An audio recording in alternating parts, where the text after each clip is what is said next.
لہم ان کے لیے درجات درجے ہیں عند ربہم کہاں اللہ تعالیٰ کے پاس ومغفرۃ اور کیا چیز ہے ان کے لیے اور بخشش ہے اور کیا چیز ہے وہ رزق اور رزق ہے کریم عزت والا رزق ہے یعنی کہ ایسا رزق جو کہ ان کو عزت بخشے ایمان اس میں ایمان کی بات ہوئی ہے کہ ایمان انسان کا تازہ ہو جاتا ہے جب بھی وہ اللہ تعالیٰ کی آیات سنتے ہیں اور ایمان تازہ ہونے سے ان کا تازہ ہو جاتا ہے ان کا بڑھ جاتا ہے ان کا اضافہ ہوتا ہے ایمان میں اور اس کے علاوہ جب وہ ایمان میں اضافہ ان کے ہوگا تو ایمان تو تقویٰ آئے گا تقویٰ جو ہے وہ ہم نے پہلے بھی پڑھا کہ دل کی کیفیت ہے جب دل آپ کا جواب دینا شروع کر دے گواہی دینا شروع کرے کہ اللہ تعالیٰ کے سوا کوئی الہ نہیں ہے تو پھر ہمارے سارے اعضاء جو ہیں وہ اسی حساب سے کام کرنا شروع کر دیں گے تو شروعات ہوئی کہاں سے ایمان سے تو ایمان کوئی معمولی چیز نہیں ہے ایمان کے ساتھ زندگی بسر کرنا اور ایمان کے بغیر زندگی بسر کرنا دو مختلف طرح کے تجربات ہیں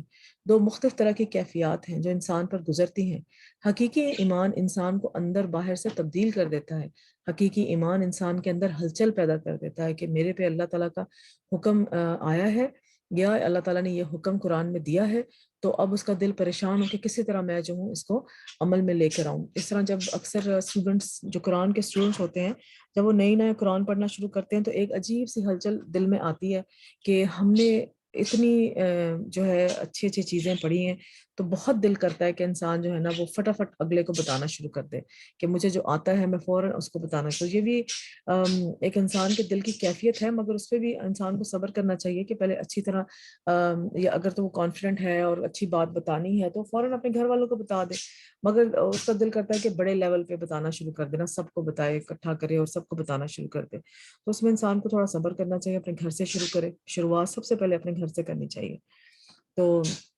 جو ہے انسان اپنے گھر سے شروعات کر کے پھر باہر کی طرف نکلے کہ انسان نے جو ہے وہ جواب جو ہے اپنے گھر والوں کا سب سے پہلے دینا ہے کہ جب اگر گھر والے کسی گمراہی میں مبتلا تھے تو اس کے ایک بندے کو جس کو قرآن کے بارے میں تھوڑا بہت اللہ تعالیٰ نے علم دے دیا تھا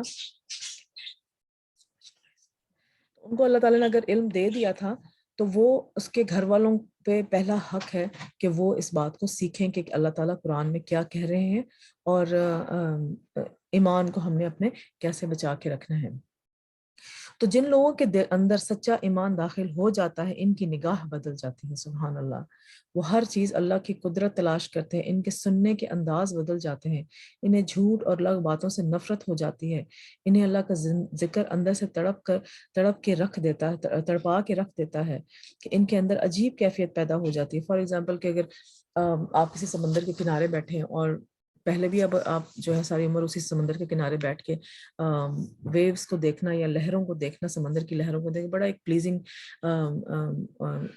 وے ہوتا ہے اپنے آپ کو ریلیکس کرنے کا مگر ٹھیک ہے آپ نے ساری عمر دیکھی مگر جب آپ نے قرآن سیکھا اور اس کے بعد جب آپ نے انہی ویوز کو جس کو آپ سالوں سال دیکھتے آ رہے ہیں تو ان لہروں کو جب آپ دیکھنا شروع کریں گے تو آپ کو عجیب سی ایک لذت اس میں نظر آئے گی ان کی آواز آپ کو لگے گا کہ جو ہے ایسے جیسے اللہ تعالیٰ کا ذکر کر رہی ہے وہی چیز مگر صرف آپ کے سوچنے کا انداز بدل گیا اللہ تعالیٰ نے آپ کو ایمان کی طاقت دے دی ہے مگر آپ نے جو ہے اس کو اب اس طریقے سے دیکھنا شروع کر دیا کہ اللہ تعالیٰ کی تخلیق ہے یہ اور کتنی خوبصورت اس کی آواز ہے جو دل کو راحت بخشتی ہے اور اس میں جو ہے وہ یہ اللہ تعالیٰ کا ذکر کر رہے ہیں تو پھر اس سے جو ہے نا آپ کو بھی یہ احساس ہوتا ہے کہ میں نے بھی اللہ تعالیٰ کا ذکر کرنا ہے جس طرح یہ لہریں ذکر کرتی ہیں تو آپ کے آس پاس کی جتنی چیزیں ہوتی ہیں وہ آپ کو ایک پیغام دینا شروع کر دیتی ہیں جب آپ کے اندر دل کے اندر ایمان آتا ہے نا تو وہ آپ کو ایک خاص قسم کا پیغام دینا شروع کر دیں گی کہ یہ چونکہ اللہ تعالیٰ کی اطاعت کر رہے ہیں سورج چاند ستارے ایون آپ کے گھر میں بھی جو ہے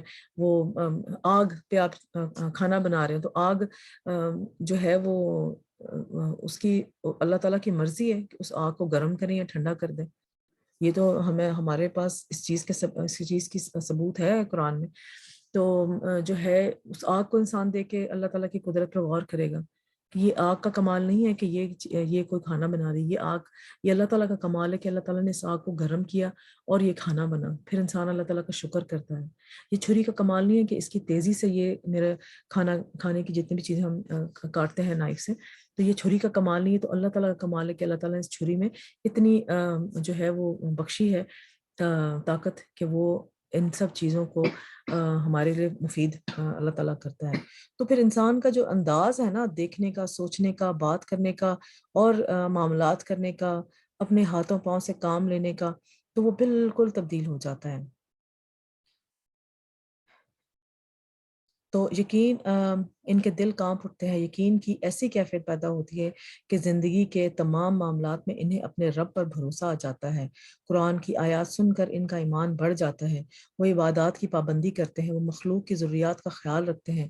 جو لوگ ایمان لا کر اپنے اندر باہر ایسی تبدیلی پیدا کر لیتے ہیں، اللہ کی نگاہ میں وہی سچے مومن قرار پاتے ہیں. بدلے میں ان کے لیے بلند درجات ہیں اور عزت والا عمدہ رزق ہے. اس دنیا میں بھی اللہ تعالیٰ دیں گے اور آخرت میں بھی اللہ تعالیٰ وہ رزق ہم لوگوں کو دیں گے انشاءاللہ انشاءاللہ. تو اصل ضرورت کس چیز ہے کہ ہم اپنا ایمان جو ہے نا اس کو مضبوط کریں. ایمان تو انہی کا سچا ہے. جب ان اللہ کا ذکر کیا جاتا ہے تو ان کے دل کانپ اٹھتے ہیں.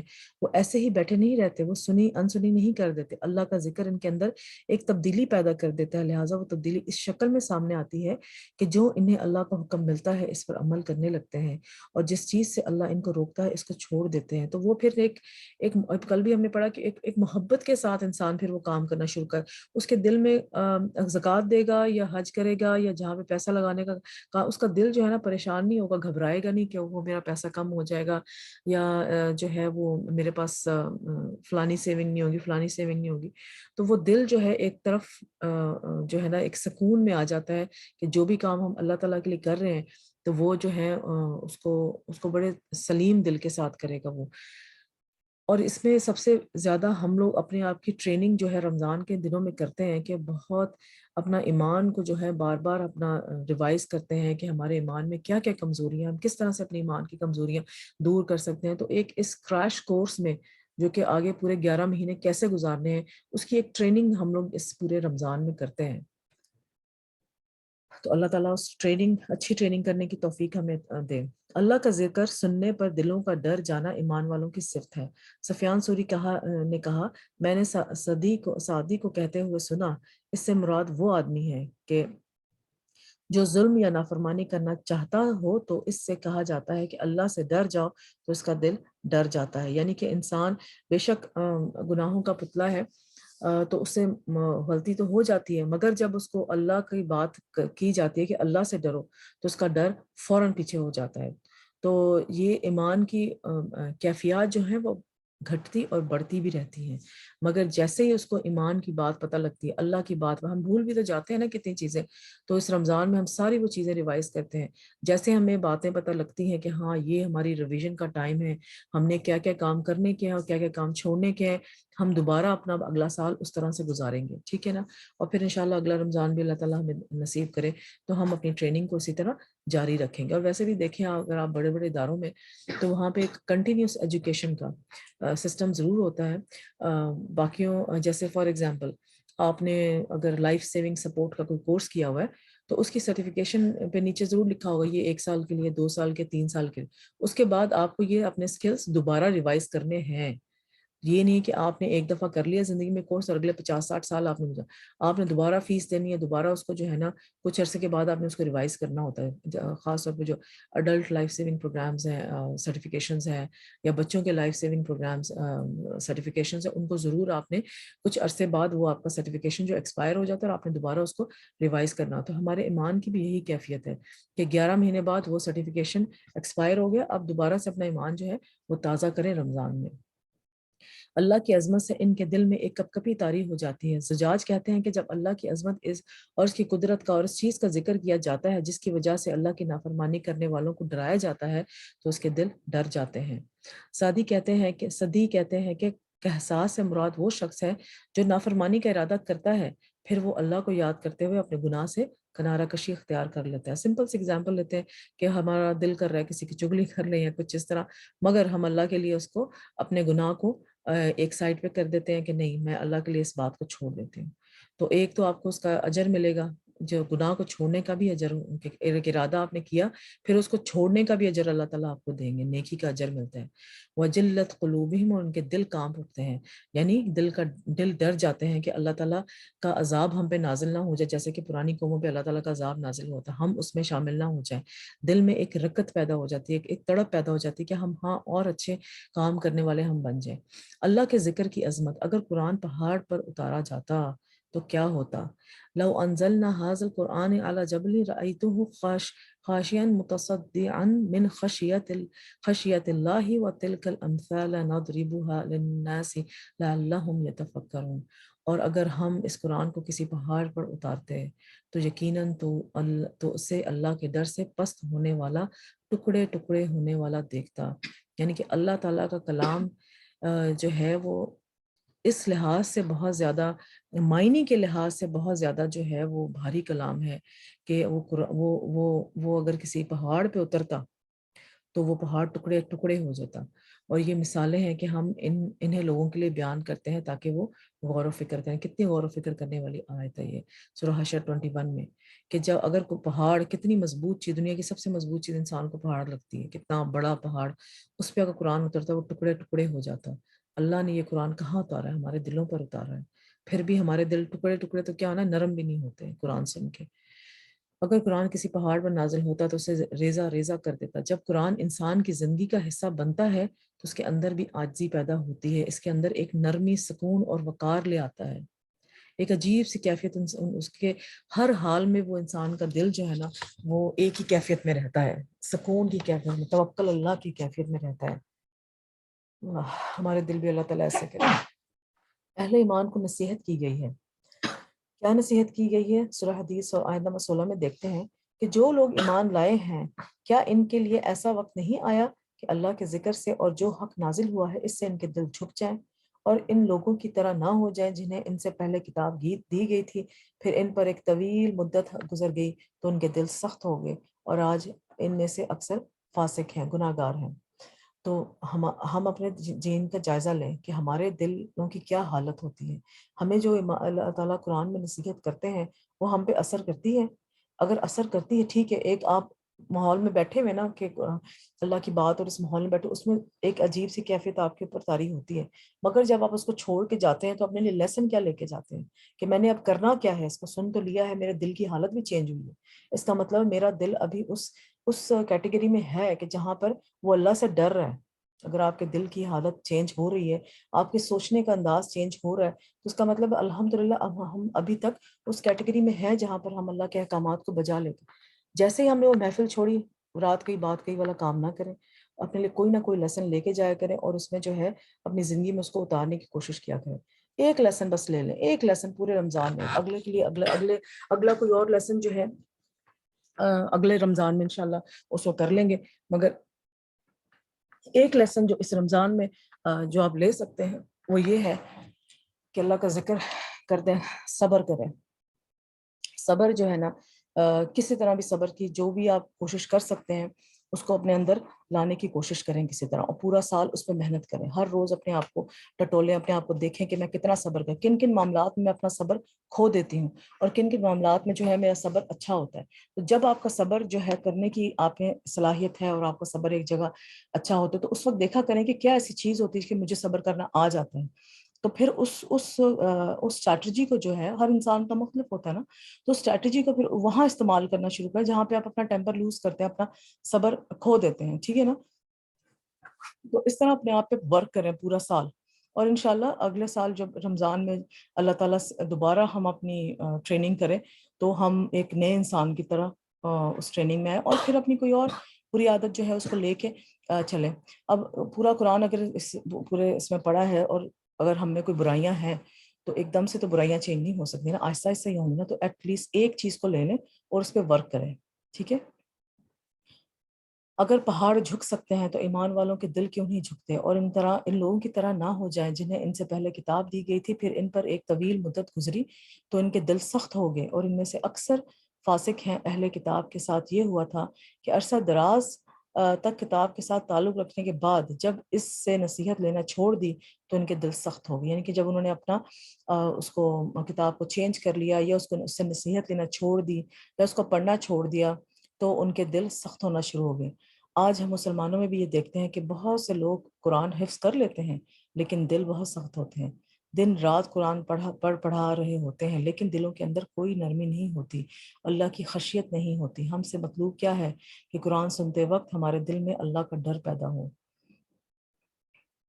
ٹھیک ہے, ایک تو یہ ہمارے مسلمان معاشرے میں چلے قرآن حفظ تو انسان کرتا ہی ہے, مگر حفظ کرنے سے پہلے قرآن کو سمجھنا ضروری ہے. قرآن کو سمجھ کر اور پھر اس کو حفظ کرنے کے بعد جو ایک لذت پیدا ہوتی ہے, قرآن کے ساتھ ایک اٹیچمنٹ پیدا ہوتی ہے, وہ جو ہے وہ اس طرح سے پیدا نہیں ہوتی بغیر کو سمجھے ہوئے. میری کلاس میں ایک بچی ہے ماشاءاللہ, اللہ تعالیٰ اس کو جو ہے لمبی زندگی دے, برکت ڈالے اللہ تعالیٰ اس کی زندگی میں. اس نے قاعدہ ختم کیا ہے, 8-9 سال کی بچی ہوگی, تو اس نے قاعدہ ختم کیا ہے اور اب وہ قرآن پہ آ رہی ہے. قرآن اس نے ماشاءاللہ شروع کیا ہے, تو اس کو میں نے 1-2 آیتیں پڑھائی تو کہتی ان کا مطلب کیا ہے. میں نے کہا ان کا مطلب یہ ہے. تو پھر اس نے تیسرے چوتھے دن مجھے کہتی ہے کہ میں نے قرآن نہیں پڑھنا. میں نے کہا کیوں بیٹا؟ کہتی ہے میں بغیر سمجھے نہیں پڑھوں گی, میرے لیے یہ پاسبل نہیں ہے کہ میں کیسے ایک چیز کو بغیر سمجھے. یعنی کہ اس کے دماغ نے, چھوٹے سے دماغ نے, چھوٹی سی اسکالر ہے ماشاءاللہ, اس کے چھوٹے سے دماغ نے یہ قبول نہیں کیا کہ میں یہ چیز جو پڑھ رہی ہوں وداؤٹ اینی میننگ, بات سمجھے ہوئے. اس کی تربیت میں ہوگی نا یہ بات کہ بغیر کسی چیز, کوئی چیز, ہر چیز کا ایک مقصد ہوتا ہے, اور جو ہے بغیر سمجھے سوچے سمجھے کوئی بھی بات نہیں کرنی, کوئی چیز نہیں کرنی. تو وہ اس نے وہ جو ہے وہ پڑھنے سے انکار کر دیا. اب میں نے کبھی بچوں کو ساتھ ورڈ ٹو ورڈ ٹرانسلیشن اور یہ سارا سلسلہ شروع نہیں کیا. چھوٹے بچوں, بڑوں بچوں کے ساتھ چلو ہے, مگر چھوٹے بچوں کے ساتھ تو اب میں تھوڑی سی خود کنفیوز ہو گئی کہ, مگر پھر اللہ تعالیٰ نے چلے رحم کیا اور میں نے پھر وہ اردو کتاب ڈھونڈی جہاں پہ ورڈ ٹو ورڈ ٹرانسلیشن تھی, اور اس بچی کو میں وہ کتاب پرووائڈ کی. اور پھر اب ہم جو ہے وہ کتاب سے ایک لفظ پڑھتی ہے اور پھر اس کا ٹرانسلیشن پڑھتی ہے, پھر اگلا وہ عربی کا لفظ پڑھتی ہے, اس کی ٹرانسلیشن پڑھتی ہے, پھر پوری آیت جب وہ کمپلیٹ کر لیتی ہے تو پوری آیت کو جو ہے نا وہ, یعنی کہ وہ پڑھتے پڑھتے نا ایک آیت کی میننگ جو ہے نا اس کو 7-8 دفعہ ریوائز کرتی ہے. جتنی لمبی آیت ہوگی اس حساب سے وہ اس کو ریوائز کرے گی. اگلا پڑھے گی تو وہ پچھلے کے ساتھ کنیکٹ کرے گی, اچھا پیچھے کیا بات ہو رہی تھی, اب آگے کیا بات ہوگی. تو وہ ماشاءاللہ کل اس نے 15 منٹ لگائے ایک آیت پڑھتے, وہ چھوٹی سی 1.5 لائن کی آیت تھی. تو ماشاءاللہ, مگر میں نے کہا کہ کوئی بات نہیں, اللہ تعالیٰ اسے میں برکت دے. ابھی تو ابھی اس کو بالکل جوڑ جوڑ کے قرآن پڑھنا آتا ہے. تو اس نے کہا کہ میں سمجھے بغیر نہیں پڑھوں گی. تو میں نے کہا چلیں کوئی بات نہیں, اللہ تعالیٰ نے اسی طرح اس کا لکھا ہوا تھا, اس کو جو ہے اس کے نصیب میں ایسے ہی اللہ تعالیٰ نے لکھا ہوا تھا کہ اس نے ایسے ہی قرآن پڑھنا, تو ایسے ہی پڑھ لے قرآن. تو بڑا اچھا لگا اسے. پھر اس نے اس کا, میں نے بالکل 2 منٹ کا میں نے اس کو بتایا کہ اس کے اندر کہہ رہے ہیں بات. تو پھر میں یہ سوچ رہی تھی کہ میں اس کی ماں سے بات کروں گی, اتنا نالج ابزارب یہ ماشاءاللہ کر لے گی. اگر کر لے گی تو ٹھیک ہے, میں کنٹینیو کرتی ہوں. ادروائز جہاں میں اس کی ماں سے بھی ڈسکشن کرنی ہے کہ میں کہیں پہ اس کو سٹاپ لگانے, کیونکہ وہ ہر بات کی اتنا انالیسس کرتی ہے, وہ بچی اتنا ماشاءاللہ وہ انالیسس کرتی ہے کہ میں خود تھوڑی سی وہ ہو جاتی ہوں کہ اتنا نالج ہے جو گین کر رہی ہے ود ان 15-20 منٹس, جو کہ انسان کافی دیر لگ جاتی کرنے میں. تو یہ اتنا نالج گین کر رہی ہے ماشاءاللہ, تو اتنا ابزارو کر سکے گی, اتنا سنبھال سکے گی. تو ابھی میں اس کی ماں سے میٹنگ کروں گی, اس سے پوچھوں گی کہ میں یہ رویہ اس کے ساتھ ٹھیک ہے یا کیا کرنا ہے. تو ماشاءاللہ اللہ تعالیٰ اس کو جزائے خیر دے. تو یہ انسان کا, اب دیکھیں نا, اللہ تعالیٰ کے ساتھ جب ہم پیدا ہوتے ہیں تو اللہ سے عہد لے کر آتے ہیں, ہمیں پتہ ہوتا ہے, تو اس وقت ہمارا تھوڑا کنیکشن قرآن کے ساتھ, قرآن یا اللہ تعالیٰ کے احکام کے ساتھ ہوتا ہے. تو وہ شاید وہی کنیکشن تھا جو 8 سال کی بچی نے اس کو دوبارہ ریوائز کیا, اور اس نے کہا ہے کہ میں نے اس قرآن کے ساتھ ایک کنیکشن بنانا ہے, میں نے ایسے نہیں پڑھنا قرآن وداؤٹ. اور ہمارا معاشرے میں, مسلمان معاشرے میں یہ ہو گیا ہوا ہے, قرآن سمجھ آئے نہ آئے بس اس کو یا تو حفظ کر لو یا اس کو پڑھ دو, 2-3 دفعہ پڑھ لو, اور اس کو جو ہے نا بس یہ کافی ہو گیا قرآن کے لیے. قرآن کے لیے یہ کافی نہیں ہے. قرآن کے لیے قرآن ہم نے قرآن دلوں پہ اترا ہے, اور ہم نے اپنے دل پہ اتر کے اس کی اپنے دل کی کیفیت اگر قرآن پڑھنے سے چینج نہیں ہوتی تو اس کا مطلب ہمارا وہ قرآن یا حفظ کیا ہوا ہے, یا جو ہے ہم نے ویسے ہی پڑھنے کی ہمیں عادت ہے اچھی تجوید کے ساتھ بھی, تو اس کا فائدہ نہیں ہے. ایک قرآن کی تلاوت کا فائدہ ہے تو صحیح, مگر جو لذت ایک آپ قرآن کی جو حاصل ہوتی ہے وہ صرف اس کے سمجھنے سے ہی حاصل ہوتی ہے. قرآن سنتے وقت اللہ کی خشیت طاری ہونا. سورہ مریم میں ہے جب ان پر رحمان کی آیات پڑھی جاتی ہیں تو وہ سجدے کرتے ہیں اور روتے ہوئے گر جاتے ہیں۔ سبحان اللہ۔ یعنی کہ اپنی غلطیاں کوتاہیاں انسان کو یاد آتی ہیں کہ ہم نے کیا کیا غلط کریں، کیا صحیح اپنی زندگی میں کریں، تو اس وجہ سے اللہ تعالیٰ سے ڈر پھر لگتا ہے اور پھر ہم سجدے میں گر کے اللہ تعالیٰ سے معافی مانگتے ہیں اور روتے گر گڑاتے ہیں۔ آج کل بڑے اچھا ٹائم ہے تہجد کے وقت، تراویحوں کے وقت اپنے لیے بہت زیادہ دعا کیا کریں، سب کے لیے دعا کیا کریں۔ ہمیں اپنے آپ کا جائزہ لینا چاہیے کہ کیا قرآن سنتے وقت ہمارے اندر بھی کیفیت پیدا ہوتی ہے۔ سوچیں اپنی پچھلی زندگی کے بارے میں کہ آج تک کتنی آیات نے آپ کو رلا دیا اور کتنی آیات نے آپ کو سجدے میں گرا دیا، اور واقعی آپ کے دل کے اندر خشوع و خضوع پیدا ہوا ہے۔ یہ کتاب عام لوگوں کی، عام کتابوں کی طرح نہیں ہے، کوئی درسی کتاب نہیں ہے، کہ کوئی کورس کی بک نہیں ہے جس کو پڑھ کر صرف ایک امتحان دے دیا جائے اور اس کے بعد کتاب بند کر کے رکھ دی جائے۔ یہ تو دل پر اترا ہے محمد صلی اللہ علیہ وسلم کے، اور اس دل پر ہی لینے کی ضرورت ہے، اور اس کو سن کر ہمارے اندر ایک رقت پیدا ہونی، طاری ہونی چاہیے، رقت طاری ہونا۔ اب دیکھیں وہ کیسے ہوتا ہے۔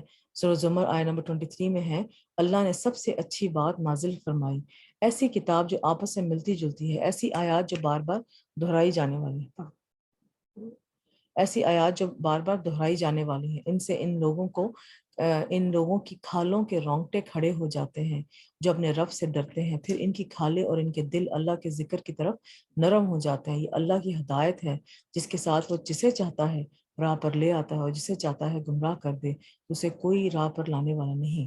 تو جسے اللہ تعالیٰ گمراہ کر دیتا ہے اسے کوئی راہ پہ لانے والا نہیں ہے۔ اب اللہ تعالیٰ جسے چاہتا ہے اس کو راہ پہ لے آتا ہے۔ اس کا کیا مطلب ہے؟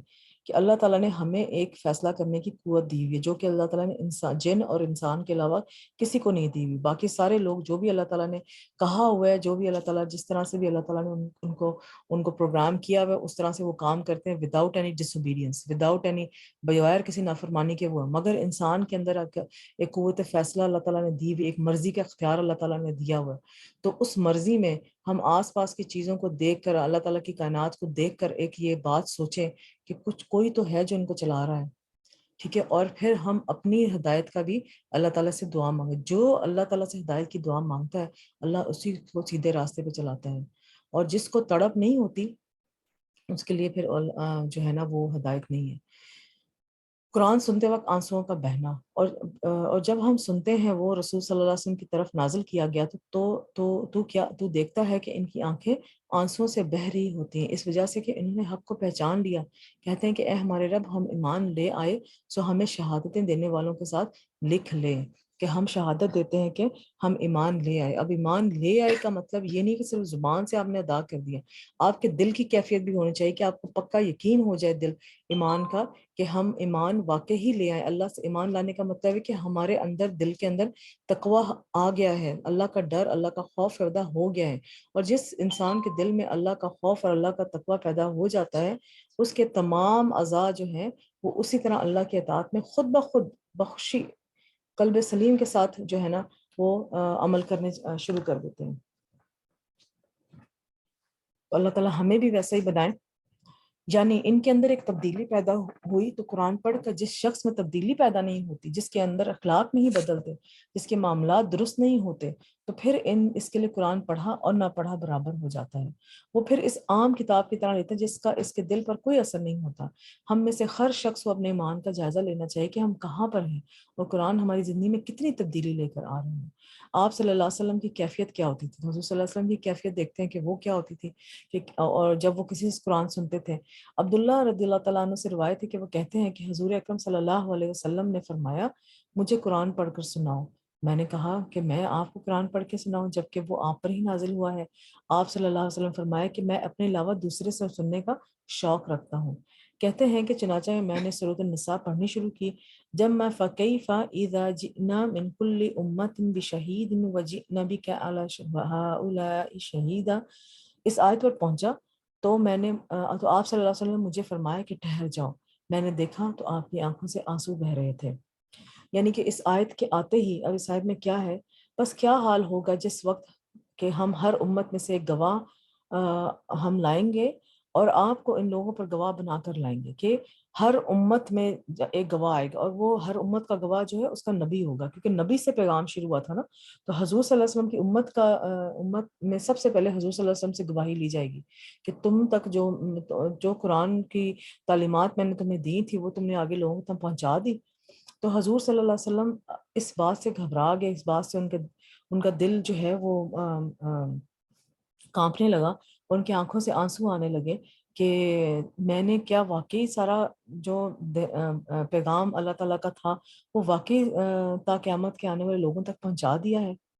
تو جب اور پھر دیکھیں حضور صلی اللہ علیہ وسلم نے اس کو کہا کہ یہاں پہ ٹھہر جاؤ، اور پھر حضور نے ٹھہر کے اپنا اپنا اپنا اس پہ ریفلیکٹ کرنا شروع کر، پونڈر کرنا شروع کر دیا، اس پہ حضور صلی اللہ علیہ وسلم نے جو ہے وہ سوچنا شروع کر دیا کہ جو ہے واقعی میں نے یہ کام کر لیا ہے کہ نہیں کیا۔ تو دیکھیں کتنی خوبصورت بات ہے۔ تو جب حضور صلی اللہ علیہ وسلم اپنا جائزہ لے سکتے ہیں، اپنا انالیسس کر سکتے ہیں، تو ہم کیوں نہیں؟ تو ہم کس کھیت کی مولی ہیں؟ تو ہمیں تو ایک قرآن پڑھنے کا طریقہ ادب یہ بھی ہے کہ بالکل ریس نہیں لگانی چاہیے قرآن پڑھنے میں۔ قرآن آپ نے پڑھا، اس کا مطلب سمجھیں، اس کو اپنے دماغ میں لانے کی کوشش کریں کہ یہ ہم سے کہہ کیا رہا ہے، ہمارے اوپر جو یہ حکم نازل ہوا ہے کیا ہم اس کو کر رہے ہیں کہ نہیں کر رہے، یا کرنے کا ارادہ رکھتے ہیں۔ ایک کاپی پینسل ساتھ رکھ لیا کریں کہ اچھا ٹھیک ہے یہ قرآن میں لکھا ہوا ہے تو میں اس کو انشاءاللہ اپنی زندگی میں لانے کی کوشش کروں گی یا کروں گا۔ تو یہ ہر وقت اپنا جائزہ لیں۔ تو قرآن جو ہے اگر آپ نے پڑھ لیا ہے تو اس کو دوبارہ پڑھیں، اپنا جائزہ لیں، ٹھیک ہے، کوئی چیز آپ بھولتے رہے، یا نہیں پڑھا تو پڑھیں اس کو اور پھر اپنا جائزہ لیں کہ کیا میرے میں ہے اور کیا نہیں ہے۔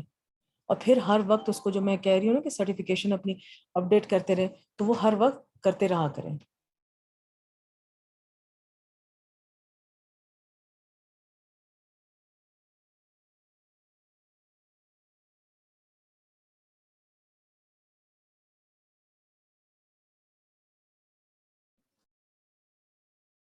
کھجور کے تنے کا ذکر سے متاثر ہونا، کہ ہم انسان تو وطن متاثر ہوتے ہیں کہ نہیں ہوتے، مگر انسان اور جن کے علاوہ جتنی بھی اللہ تعالیٰ نے مخلوق بنائی ہے وہ اللہ کا ذکر سن کے اس سے متاثر ہوتے ہیں۔ ابھی کل میں ایک ویڈیو دیکھ رہی تھی، اور کوئی وہ یعنی کہ اینیمیٹڈ نہیں تھا، وہ ان کے ریئل ویڈیو تھی، اتھینٹیکیٹڈ ویڈیو تھی، اور اس میں یہ تھا کہ ایک کبوتر، ایک پجن جو ہے وہ خانہ کعبہ کے وہ اس میں گراؤنڈ میں تھا، اور وہ خانہ کعبہ کی طرف دیکھ کے تو اس کو سجدہ کر رہا تھا۔ اب امیجن کریں سجدہ وہ کیسے کرے گا، اس کی تو آگے چونچ ہوتی ہے، تو وہ سائڈ سے جیسے جہاں پہ اس کی آنکھ والا سائڈ ہوتا ہے نا، اس کو الٹا کر کے تو لگا رہا تھا۔ تو وہ بار بار اس کو جو ہے نا وہ کبھی ایک ہی طرف سے بار بار اس کو نیچے کر کے لگاتا تھا، اور اس کے بعد وہ اڑ گیا۔ تو سبحان اللہ، وہ کبوتر یاد کرا رہا تھا کہ یہاں پر تم اللہ کو سجدے کرنے آئے، تو اللہ کے سجدے کرو۔ کھجور کے تنے کا ذکر سے متاثر ہونا، جابر بن عبداللہ رضی اللہ تعالیٰ عنہ سے مروی ہے کہ نبی صلی اللہ علیہ وسلم جمعے کے دن خطبے کے لیے کھجور کے ایک درخت یا تنے کے پاس کھڑے ہوتے تھے۔ پھر ایک انصاری عورت نے یا کسی صحابی نے کہا، یا رسول اللہ کیوں نہ ہم آپ کے لیے ایک ممبر تیار کر دیں؟ آپ نے فرمایا کہ اگر تم چاہو۔ چنانچہ انہوں نے آپ کے لیے ممبر تیار کر دیا۔ جب جمعے کا دن ہوا تو آپ نے اس ممبر پر تشریف لے گئے، تو اس کھجور کے تنے سے بچے کے رونے کی آواز آنے لگی۔ تو نبی صلی اللہ علیہ وسلم ممبر سے اترے اور اسے اپنے گلے سے لگایا، تو وہ اس بچے کی طرح ہچکیاں بھرنے لگا جسے چپ کرایا جاتا ہے۔ پھر آپ صلی اللہ علیہ وسلم نے فرمایا، یہ تنا اس لیے رو رہا ہے کہ وہ اللہ کے ذکر کو سنا کرتا تھا جو اس کے قریب ہوتا تھا۔ تو جب وہ دیکھیں، وہ جو ہے وہ کھجور کا تنا جو ہے وہ کتنا سخت ہوتا ہے، وہ جو اس کا سٹیم ہوتا ہے، یا اس کی جو وہ جو اس کی سٹیم ہوتی ہے تو وہ کتنی سخت ہوتی ہے۔ جب وہ بھی اللہ کے ذکر سے، اس کے اندر بھی اللہ تعالیٰ نے جو ہے ایک ہمبلنس پیدا ہو گئی تھی، اور وہ جب اللہ کا ذکر اس کو نہیں سنایا جا رہا تو وہ رونا شروع کر دیا اس نے۔ تو ہمارے دل کہاں پہ کھڑے ہیں؟ خود اندازہ لگائیں۔ لیکن جن کے دل سخت ہو جائیں ان کے دل پر قرآن اثر نہیں کرتا۔ اللہ کے ذکر سے دل سخت ہونے والے کی مذمت۔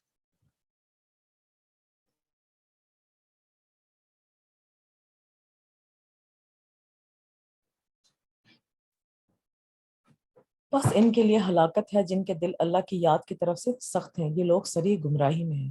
کہ گمراہی میں رہنے والے لوگ، ان کی ایک نشانی یہ بھی ہوتی ہے کہ وہ اللہ تعالیٰ کی طرف سے ان کی اللہ تعالیٰ کی یاد کی طرف سے ان کا دل سخت ہو گیا ہوتا ہے۔ قرآن پڑھنے کے باوجود سنگ دل ہو لوگ، کہ قرآن پڑھے ہیں، ترجمے بھی پڑھ رہے ہیں، تفسیریں بھی پڑھ رہے ہیں، پھر بھی دل سخت ہیں۔ وہ کیوں؟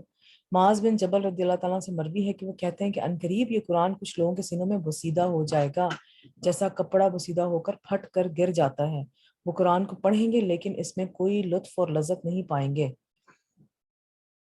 وہ بھیڑیوں کے دلوں پر بھیڑوں کی کھالیں پہنیں گے۔ استغفر اللہ۔ ان کا عمل طمع اور لالچ کے لیے ہوگا لیکن ان میں اللہ کا خوف نہیں ہوگا۔ اگر وہ عمل میں کوتاہی کریں گے تو کہیں گے ہم عنقریب جنت تک پہنچ جائیں گے، اور اگر وہ برے عمل کریں گے تو کہیں گے ہمیں معاف کر دیا جائے گا، ہم اللہ کے ساتھ کسی کو شریک نہیں ٹھہراتے۔ یعنی کہ ڈٹائی کی حد ہے نا، کہ انسان جو ہے وہ قرآن پڑھ بھی لیا ہے، سمجھ بھی لیا ہے، تفسیریں بھی پڑھ ڈالی ہیں، مگر سٹل ان کے جو ہے وہ دلوں کی وہ، یہ خیر خود اپنا سیلف انالیسس، ہم کسی کو جج تو نہیں کر سکتے، تو یہ اس کے دل کی حالت ایسی ہوگی کہ اس میں اللہ کا خوف نہیں ہوگا، کیونکہ اللہ کا خوف اگر ہوگا تو وہ برے کاموں سے بچے گا اور اچھے کام کرے گا۔ کیونکہ وہ جب چھوٹا سا عمل ہی کرتا ہے تو وہ کہتا ہے میرا یہ چھوٹا سا عمل ہی مجھے جنت میں لے جائے گا، اور وہ بڑے سے بڑا گناہ بھی کرے گا تو کہے گا انشاءاللہ اللہ تعالیٰ مجھے جو ہے نا بخش دیں گے۔ یعنی کہ ایک فار گرانٹیڈ کسی چیز کو لینا، اور جنت ہمیشہ میں کہتی ہوں کہ آسان نہیں ہے، جنت حاصل کرنا آسان نہیں ہے۔ جیسے آپ کے لیے اس دنیا کی سب سے مشہور جگہ بچوں کے حساب سے کہ میں کہوں Disneyland, Disneyland Florida امریکہ میں، تو وہاں پر جانا آسان نہیں ہے، رائٹ؟ وہاں پہ جانا جو ہے وہ مشکل ہے، پہلے تو آپ نے ویزا لگوانا ہے، پھر ٹکٹیں خریدنی ہے، اور اتنی مہنگی ٹکٹیں، اور پھر ایسے ٹائم پہ جانا جب وہ وہاں کھلا ہو، اور جو ہے نا آپ نے سیفٹی میئرز کرنے، وہاں پہ اپنا گھر کا بندوبست ہے، تو آرام سے کھلا ڈلا خرچہ ہے، تو فری میں تو نہیں کوئی لے کے جائے گا نا آپ کو وہاں پر۔ تو جب یہ دنیا کی جو چیزیں ہیں یہاں پر اگر آپ فری میں جا سکتے تو جنت ہمیں فری مل جائے گی؟ کیسے ہم لوگ یہ بات کو سوچتے ہیں کہ اللہ تعالیٰ کا کرم ہوگا اور ہمیں جنت فری مل جائے گی؟ آپ اپنی کوشش آپ نے کتنی کی ہوگی، اللہ تعالیٰ وہاں کوششوں کو دیکھے گا۔ اعمال تو ہمارے جو ہوں گے ہم نے ٹوٹے پھوٹے جو اعمال ہم نے وہاں لے کے جانے ہیں، اور ان اعمال کی وجہ سے تو ہم لوگ جنت میں نہیں جائیں گے نا، ہم تو اللہ تعالیٰ کی رحمت سے جنت میں جائیں گے۔ مگر اللہ تعالیٰ ان ٹوٹے پھوٹے اعمال کے پیچھے دیکھے گا کہ ہماری جدوجہد کتنی، ہم نے جدوجہد کتنی کی ہے۔ کیا آیا ہم نے ایک دفعہ قرآن کو پڑھ کے غلاف میں سنبھال کے رکھ دیا، ٹھیک ہے پڑھ لیا، پتہ ہے مجھے کیا لکھا اور کیا نہیں لکھا، یا ہم اس کو بار بار ریوائز کرتے ہیں، لوگوں تک پہنچاتے ہیں، کتنی ہم کوشش اس کے باوجود کرتے رہتے ہیں اس قرآن کو آگے لے کے چلنے کے لیے؟ اور جو ہے وہ اپنے دل کے اوپر جبر کر کے ہم کون سے ایسے احکامات، اول تو جب اللہ تعالیٰ کے تقوی انسان کے دل آ جاتا ہے تو اس کے بعد تو دل پہ جبر کرنے والی کوئی بات ہی نہیں رہتی، یعنی کہ اللہ تعالیٰ سے جب محبت ہو جاتی ہے تو پھر تو ہم محبت میں ہی جو ہے نا غرق ہوئے چلے جاتے ہیں، اور کہتے ہیں کہ کیا کام مجھ سے کروانا ہے آقا کروا لے۔ تو وہ محبت میں ہی ہم دل کے جو ہے وہ ہمارے دل کی کیفیت ایسی ہو جاتی ہے کہ ہم لوگ اس کام اپنے اللہ تعالیٰ کے احکام کو ماننا شروع کر دیتے ہیں، پھر جبر والی تو خیر بات ہی نہیں رہتی اس میں۔ بہرحال جو بھی اپنے دل پہ جبر کر کے، شروعات جیسے کوئی انسان کرتا ہے اپنے دل پہ جبر کر کے اور اس کام کو کرنے کی کوشش کرتا ہے، تو اس بیچارے کے لیے تو ڈبل اجر ہے، ٹھیک ہے نا، اس کے لیے تو ڈبل اجر ہے کہ ایک تو وہ کوشش کر رہا ہے جو کہ اللہ تعالیٰ نے کہا، اور پھر وہ الٹا اپنی دل پہ جبر کر رہا ہے، اپنی عادات کے خلاف جا کے کام کر رہا ہے، تو وہ ڈبل جو ہے وہ محنت کر رہا ہے، تو اللہ تعالیٰ اس کو ڈبل اجر دیں گے۔ پھر ایک اور بات ہے کہ تم 3 مواقع پر اپنے قلب کا جائزہ لو قرآن سنتے وقت، کہ جب ہم قرآن سن رہے ہوتے ہیں تب ہمارے دل کی حالت کیا ہوتی ہے، ذکر کی مجلسوں میں جب اللہ تعالیٰ کا ذکر کیا جا رہا ہوتا ہے، کہیں پہ کوئی لیکچر ہے کس طرح، تب آپ کے دل کی حالت کیا ہوتی ہے۔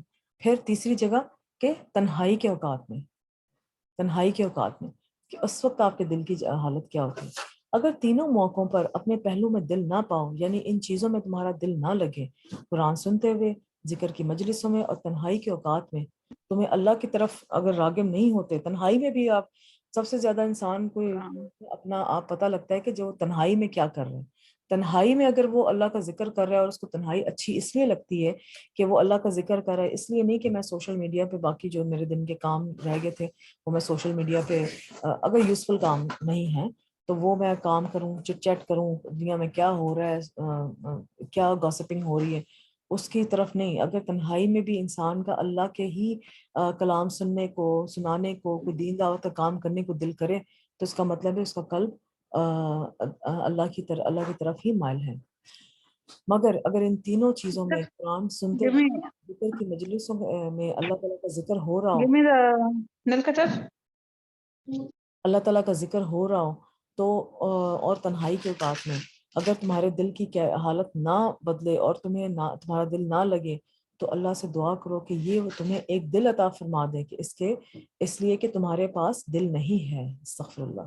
قرآن زندہ دل انسان کے لیے نصیحت ہے. وہ تو سورہ یاسین میں ہے 69-70، وہ تو سراسر نصیحت اور واضح قرآن کے سوا کچھ نہیں تاکہ اسے ڈرائے جو زندہ ہو. ٹھیک ہے، تو قرآن زندہ لوگوں کے لیے، مردہ لوگوں کے لیے نہیں ہے.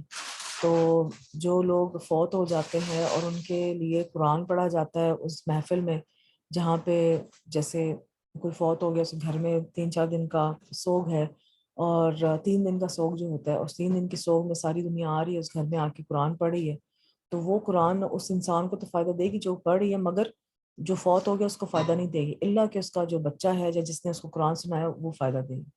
تو یہ ایک بدعت ہے کہ قرآن جو ہے مردوں پہ پڑھا جائے. قرآن انسانوں کے لیے ہے اور وہ زندہ دل انسان کے لیے ہے. اور یہ قرآن سے وعلیکم السلام بیٹا، کیا حال ہے؟ میں لیکچر لے لوں پھر میں آپ سے بات کرتی ہوں، آپ مجھے ٹیکسٹ کر لیں پلیز. اوکے، ٹھیک ہے، اللہ حافظ. اللہ حافظ. تو قرآن جو ہے وہ زندہ دل لوگوں کے لیے ہے. ابن القیم رحمۃ اللہ کہتے ہیں کہ لوگوں کی 3 قسمیں ہیں. ایک وہ شخص جس کا دل مر چکا ہے، یہ وہ شخص ہے کہ اس کا کوئی دل ہی نہیں ہے، اس آدمی کے حق میں آیت نصیحت نہیں بنتی. دوسرا وہ شخص جس کا دل زندہ اور اہلیت رکھنے والا ہے لیکن وہ تلاوت والی آیات کو کان لگا کر نہیں سنتا، جس کے ذریعے اللہ ان نشانیوں کے بارے میں خبر دے رہے ہیں جو دکھائی دینے والی ہیں. یا تو وہ آیات اس تک پہنچی نہیں، یا یہ کہ اس تک پہنچی ہیں لیکن اس کا دل ان آیات سے ہٹ کر کسی اور چیز سے مشغول تھا، اس کا دل غیر حاضر تھا. اس میں یہ بھی آ سکتا ہے کہ وہ اللہ تعالیٰ کے کام تو سارے کر رہے ہیں مگر نیت اس کی اللہ تعالیٰ کے لیے خالص نہیں ہے، نیت اس کی جو ہے وہ دنیا کا حصول ہے. اس سے بھی نصیحت حاصل نہیں ہوتی کیونکہ اس میں اہلیت ہے اور اس کا دل موجود ہے. تیسرا وہ آدمی ہے جس کا دل بھی زندہ ہے اور وہ اہلیت بھی رکھتا ہے. جب اس پر آیات کی تلاوت کی جاتی ہے تو وہ اپنا کان لگاتا ہے، اپنے کانوں کو اس کی طرف ڈال دیتا ہے اور اپنے دل کو حاضر کرتا ہے، اور جو کچھ وہ سن رہا ہے اس کے فہم کے علاوہ وہ اپنے دل کو کہیں اور مشغول نہیں کرتا. اس کا دل بھی حاضر ہے اور کان بھی لگائے ہوئے ہیں. اس قسم کے وہ لوگ ہیں جو آیات سے بھی فائدہ حاصل کرتے ہیں جو تلاوت کی جاتی ہے، اور ان آیات سے بھی فائدہ حاصل کرتے ہیں جو مشاہدے سے تعلق رکھتی ہیں، جیسے آسمان پہاڑ کا ذکر جیسے اللہ تعالیٰ کرتے ہیں. تو یہ دیکھیں 3 دل کی کیفیت ہے. ایک دل تو بالکل کالا ہے جس کا دل مر چکا ہے، اس میں تو خیر اللہ تعالیٰ سے دعا کرنے کے بعد ہی اس دل میں خیر آ سکتی. دوسرا وہ کہ جس کو پتہ ہے چیزوں کا مگر اس کی نیت میں شاید تھوڑی بہت جو ہے وہ کمی بیشی ہے، کہ اس کا دل تو زندہ ہے، اس کا دل تو کرتا ہے آیات کو سننے کا، مگر جب وہ چلتی ہیں آیات تو ان کو دھیان سے احترام سے ادب سے آیات کو کان لگا کر نہیں سنتا. تو اس لیے یہ بھی بات آپ دھیان میں رکھیں کہ جب قرآن لگا ہو تو اس طرح قرآن نہ لگا دیا کریں کہ قرآن لگا ہوا ہے تو چلو اس کی برکت ہو رہی ہے. لگا ہوا ہے تو وہ کسی کے سننے کے لیے لگا ہوا ہے، ٹھیک ہے نا. اور کس کے سننے کے لیے لگا ہوا ہے؟ جن اور انسان کے سننے کے لیے لگا ہوا ہے. اگر قرآن لگا ہوا آپ نے کہا برکت کے لیے لگا ہے اور آپ اس کو سن نہیں رہے اور باقی ساری دنیا کے کام کر رہے ہیں تو یہ غلط کام ہے، یہ مت کیا کریں. ٹھیک ہے، کیونکہ ہم نے اپنا دل جو ہے وہ بالکل برائٹ ریڈ کرنا ہے، جس میں اپنا انسان جو بھی اللہ تعالیٰ کا کلام پڑھا جا رہا ہو اس کو دھیان سے سنیں، ورنہ بند کر دیں. کوئی اس کا جو ہے نا وہ برکت تو آپ کو انشاءاللہ اللہ کلام برکت تو ہے مگر یہ ہے کہ فائدہ نہیں کسی کو پہنچے گا نا. آپ کو جو ہے وہ آپ کا دل نہیں بدلے گا، آپ کو ہدایت نہیں ملے گی. جب اللہ کی آیت انہیں سنائی جائیں تو ان کا ایمان بڑھ جاتا ہے. تو ایمان بڑھ جاتا ہے کہ دو ہیں باتیں، کہ ایک تو یہ کہ جس نے پہلے سے آلریڈی قرآن پڑھا ہوا ہے تو وہ اس بات کو اس میں اور جو ہے ایمان پیدا ہوتا ہے اور وہ اس بات کی تصدیق کرتا ہے اور اللہ کی باتوں کو سچ سمجھتا ہے. اور جس نے نہیں پڑھا ہوا فرسٹ ٹائم پڑھا ہے تو وہ اس کو جو ہے وہ اندر اس کے ایمان جو ہے وہ تازہ ہونا شروع ہو جاتا ہے. ایک جس نے پڑھ رکھا ہے اس کو خوف، اس کے اندر جو اللہ تعالیٰ کا خوف ہے اور بڑھ جاتا ہے، یعنی ایمان بڑھتا ہے تو اس کی خشیت بھی اتنی بڑھ جاتی ہے. قرآن میں غور و فکر کرنے سے ایمان بڑھنا، جب ایمان بڑھتا ہے تو انسان کے اندر خشیت بھی بڑھتی ہے، یعنی کہ اللہ تعالیٰ کا خوف بھی بڑھتا ہے. اور پھر جب بھی انسان کام کرتا ہے وہ اللہ تعالیٰ کے خوف کو آگے رکھتا ہے کہ اس میں یہ میرا کتنا کام کرنے والا ہے. فار ایگزامپل کسی نے آپ کو تھپڑ مارا ہے تو آگے سے آپ نے بھی اس تھپڑ کا جواب تھپڑ سے ڈیفینیٹلی دے سکتے ہیں, مگر اب آپ کو اللہ کا خوف آ گیا کہ جو ہے وہ اگر میں نے اس کو زور سے تھپڑ مار دیا اور اس نے مجھے ہلکا سا تھپڑ مارا مگر میں نے اس کے بالکل اس کے حساب کا تھپڑ نہ مارا تو پھر میں ظلم کرنے والوں میں سے ہو جاؤں گا, میری طرف سے زیادتی ہو جائے گی. تو پھر وہ اللہ کا خوف جیسے دل میں آیا تو انسان کیا کرتا ہے, اچھا چلو میں نے اللہ کے لیے تمہیں معاف کیا, ٹھیک ہے نا. تو ایسے ایمان بڑھتا ہے قرآن میں غور و فکر کرنے کے, اور اس کی وجہ یہ ہے کہ وہ ان کو کان لگا کر سنتے ہیں اور اس میں غور و فکر کرنے کے لیے اپنے دلوں کو حاضر کرتے ہیں. تو اس صورت میں ان کا ایمان بڑھ جاتا ہے, کیونکہ تدبر دلوں کے اعمال میں سے ہے. اور اس لیے کہ تدبر یعنی کہ ریفلیکٹ کرنا, پونڈر کرنا, اس چیز کو سوچنا کہ کیا کہا جا رہا ہے اور اس کا کیا مطلب ہے, اور ہم نے اپنے اوپر کیسے اس کو اپلائی کرنا ہے, دوسروں تک کیسے پہنچانا ہے. تو اس پہ جو ہے وہ اپنا غور و فکر کرنا, اس لیے کہ تدبر ان کے لیے ایسا معنی واضح کرتا ہے جس سے وہ پہلے ناواقف ہوتے ہیں. یا جو جیسے میں نے آگ کی مثال دی, پہلے آپ 15-20 سال سے کھانا بنا رہی ہیں تو آگ کو کبھی آپ بیچاری آگ کو کبھی آپ نے دیکھا ہی نہیں, مگر اب آپ نے آگ پہ غور و فکر کرنا شروع ہوئی کہ یہ اللہ کے اذن سے آگ گرم ہوئی تو میرا کھانا بنا, نہ گرم ہوتی تو میرا کھانا ہی نہ بننا تھا, ٹھیک ہے. تو وہ ایک دوسرے انداز سے انسان جو ہے نا اللہ تعالیٰ کی چیزوں کو دیکھنا شروع کر دیتا ہے. یا جو کچھ وہ بھول چکے ہوتے ہیں انہیں وہ یاد آ جاتا ہے. جیسے فار ایگزامپل اب ہمارے یہاں پہ سنو پڑ رہی ہے, سارے درخت جو ہے ایک پتا نہیں ہے درخت کے اوپر, اب ایسا آہستہ یہ بے جان, ایسا لگتا ہے کہ بے جان بالکل براؤن بلیک درخت ہے, کوئی ان میں ایسا لگتا نہیں کہ ان میں کبھی دوبارہ جان پڑے گی. مگر جیسی اسپرنگ آئے گی, سنو ختم ہوگی, چھوٹی چھوٹی پتیاں اور چھوٹی چھوٹی پومپلیں نکلنا شروع ہو جائیں گی, اور وہ ہمیں یاد دلاتی ہیں کہ ہم نے بھی اس طرح مر کے گل سڑ جانا ہے. اور جو ہے جب ہمیں اٹھایا جائے گا تو ہم ایسے ہی اٹھائے جائیں گے, زمین سے ایسے اگیں گے ہم لوگ. تو وہ جو باتیں ہمیں بھول جاتی ہیں, آخرت کی بات ہمیں بھول جاتی ہے, تو ان چیزوں کو دیکھ کے ہمیں یاد آتا ہے کہ جس طرح یہ ایک سیزن کے بعد, ایک خزاں کے بعد یہ پتے دوبارہ نکل رہے ہیں, ہم نے بھی مر کے دوبارہ اللہ تعالیٰ کے آگے حاضر ہونا ہے. تو دیکھنے کا انداز اور سوچنے کا انداز چینج ہو جاتا ہے جب ہم انسان قرآن کی آیات پہ غور و فکر کرتا ہے نا. تو یہ ایک فائدہ ہوتا ہے, ہمیں ہر وقت اپنی اوقات یاد رہتی ہے کہ ہماری کیا اوقات ہے, ہم نے اس دنیا میں کرنے کیا آئے تھے اور ہم کر کیا رہے ہیں. یا یہ غور و فکر ان کے دلوں میں نیکی کی رغبت اور اپنے رب کی کرامت کا شوق پیدا کرتا ہے. وہی جیسے میں نے پہلے لہروں کی بات کی کہ آپ سمندر کے کنارے جانے کا آپ کو شوق ہے, آپ لہریں دیکھ کے آپ خوش ہوتے ہیں, آپ کے دل کو سکون ملتا ہے. جب آپ نے قرآن پڑھا تو آپ نے غور و فکر کیا ان لہروں کے اوپر, تو پہلے 10-15 سال آپ ان لہروں کے اوپر نہیں دیکھ رہے, اس طرح سے غور و فکر نہیں کر رہے تھے. اب آپ ان کو لہروں کو دیکھ رہے ہیں اور آپ کو لگ رہا ہے کہ لہریں اللہ تعالیٰ نے کتنی خوبصورت چیز بنائی ہے, اور اس کی آواز ایسے لگ رہا ہے کہ یہ اللہ تعالیٰ کا کلام پڑھ رہی ہے یا اللہ تعالیٰ کے ذکر میں مشغول. ویسے بھی جو بھی آواز ہے کسی بے جان چیز کے اندر وہ اللہ تعالیٰ کا ذکر ہی کر رہی ہے. اور جہاں بھی ہمیں کوئی آواز آتی ہے, چاہے وہ پتے کی ہو, چاہے وہ کسی گلاس کی ہو, کسی شیشے کی ہو, کسی لہروں کی ہو, تو وہ ہمیں یہ یاد کراتی ہے کہ ہم نے بھی اللہ کا ذکر کرنا ہے. جیسے آپ کے گھر میں اگر برڈز ہیں, برڈز رکھے ہوئے ہیں, تو وہ اگر چوں چوں کر رہے ہیں بہت زیادہ, تو وہ ہمیں یاد کراتے ہیں کہ ہم اللہ کا ذکر کر رہے ہیں, تو تم بھی اللہ کا ذکر کرو. وہ سوچنے کا انداز جو ہے نا انسان کا تبدیل ہو جاتا ہے. یہ ہوتا ہے قرآن پہ غور و فکر کرنے کا انجام. تو اس سے نیکی کی رغبت پیدا ہوتی ہے اور اپنے رب کی کرامت کا شوق پیدا ہوتا ہے کہ ہم اللہ تعالیٰ کا دیدار کریں گے جس نے اتنی خوبصورت دنیا بنائی ہے. یا یہ تدبر اللہ کے عذابوں سے خوف یا اس کی نافرمانی سے باز آ جانے کے عمل کو پیدا کرتا ہے, اور ان سب چیزوں سے ایمان بڑھ جاتا ہے.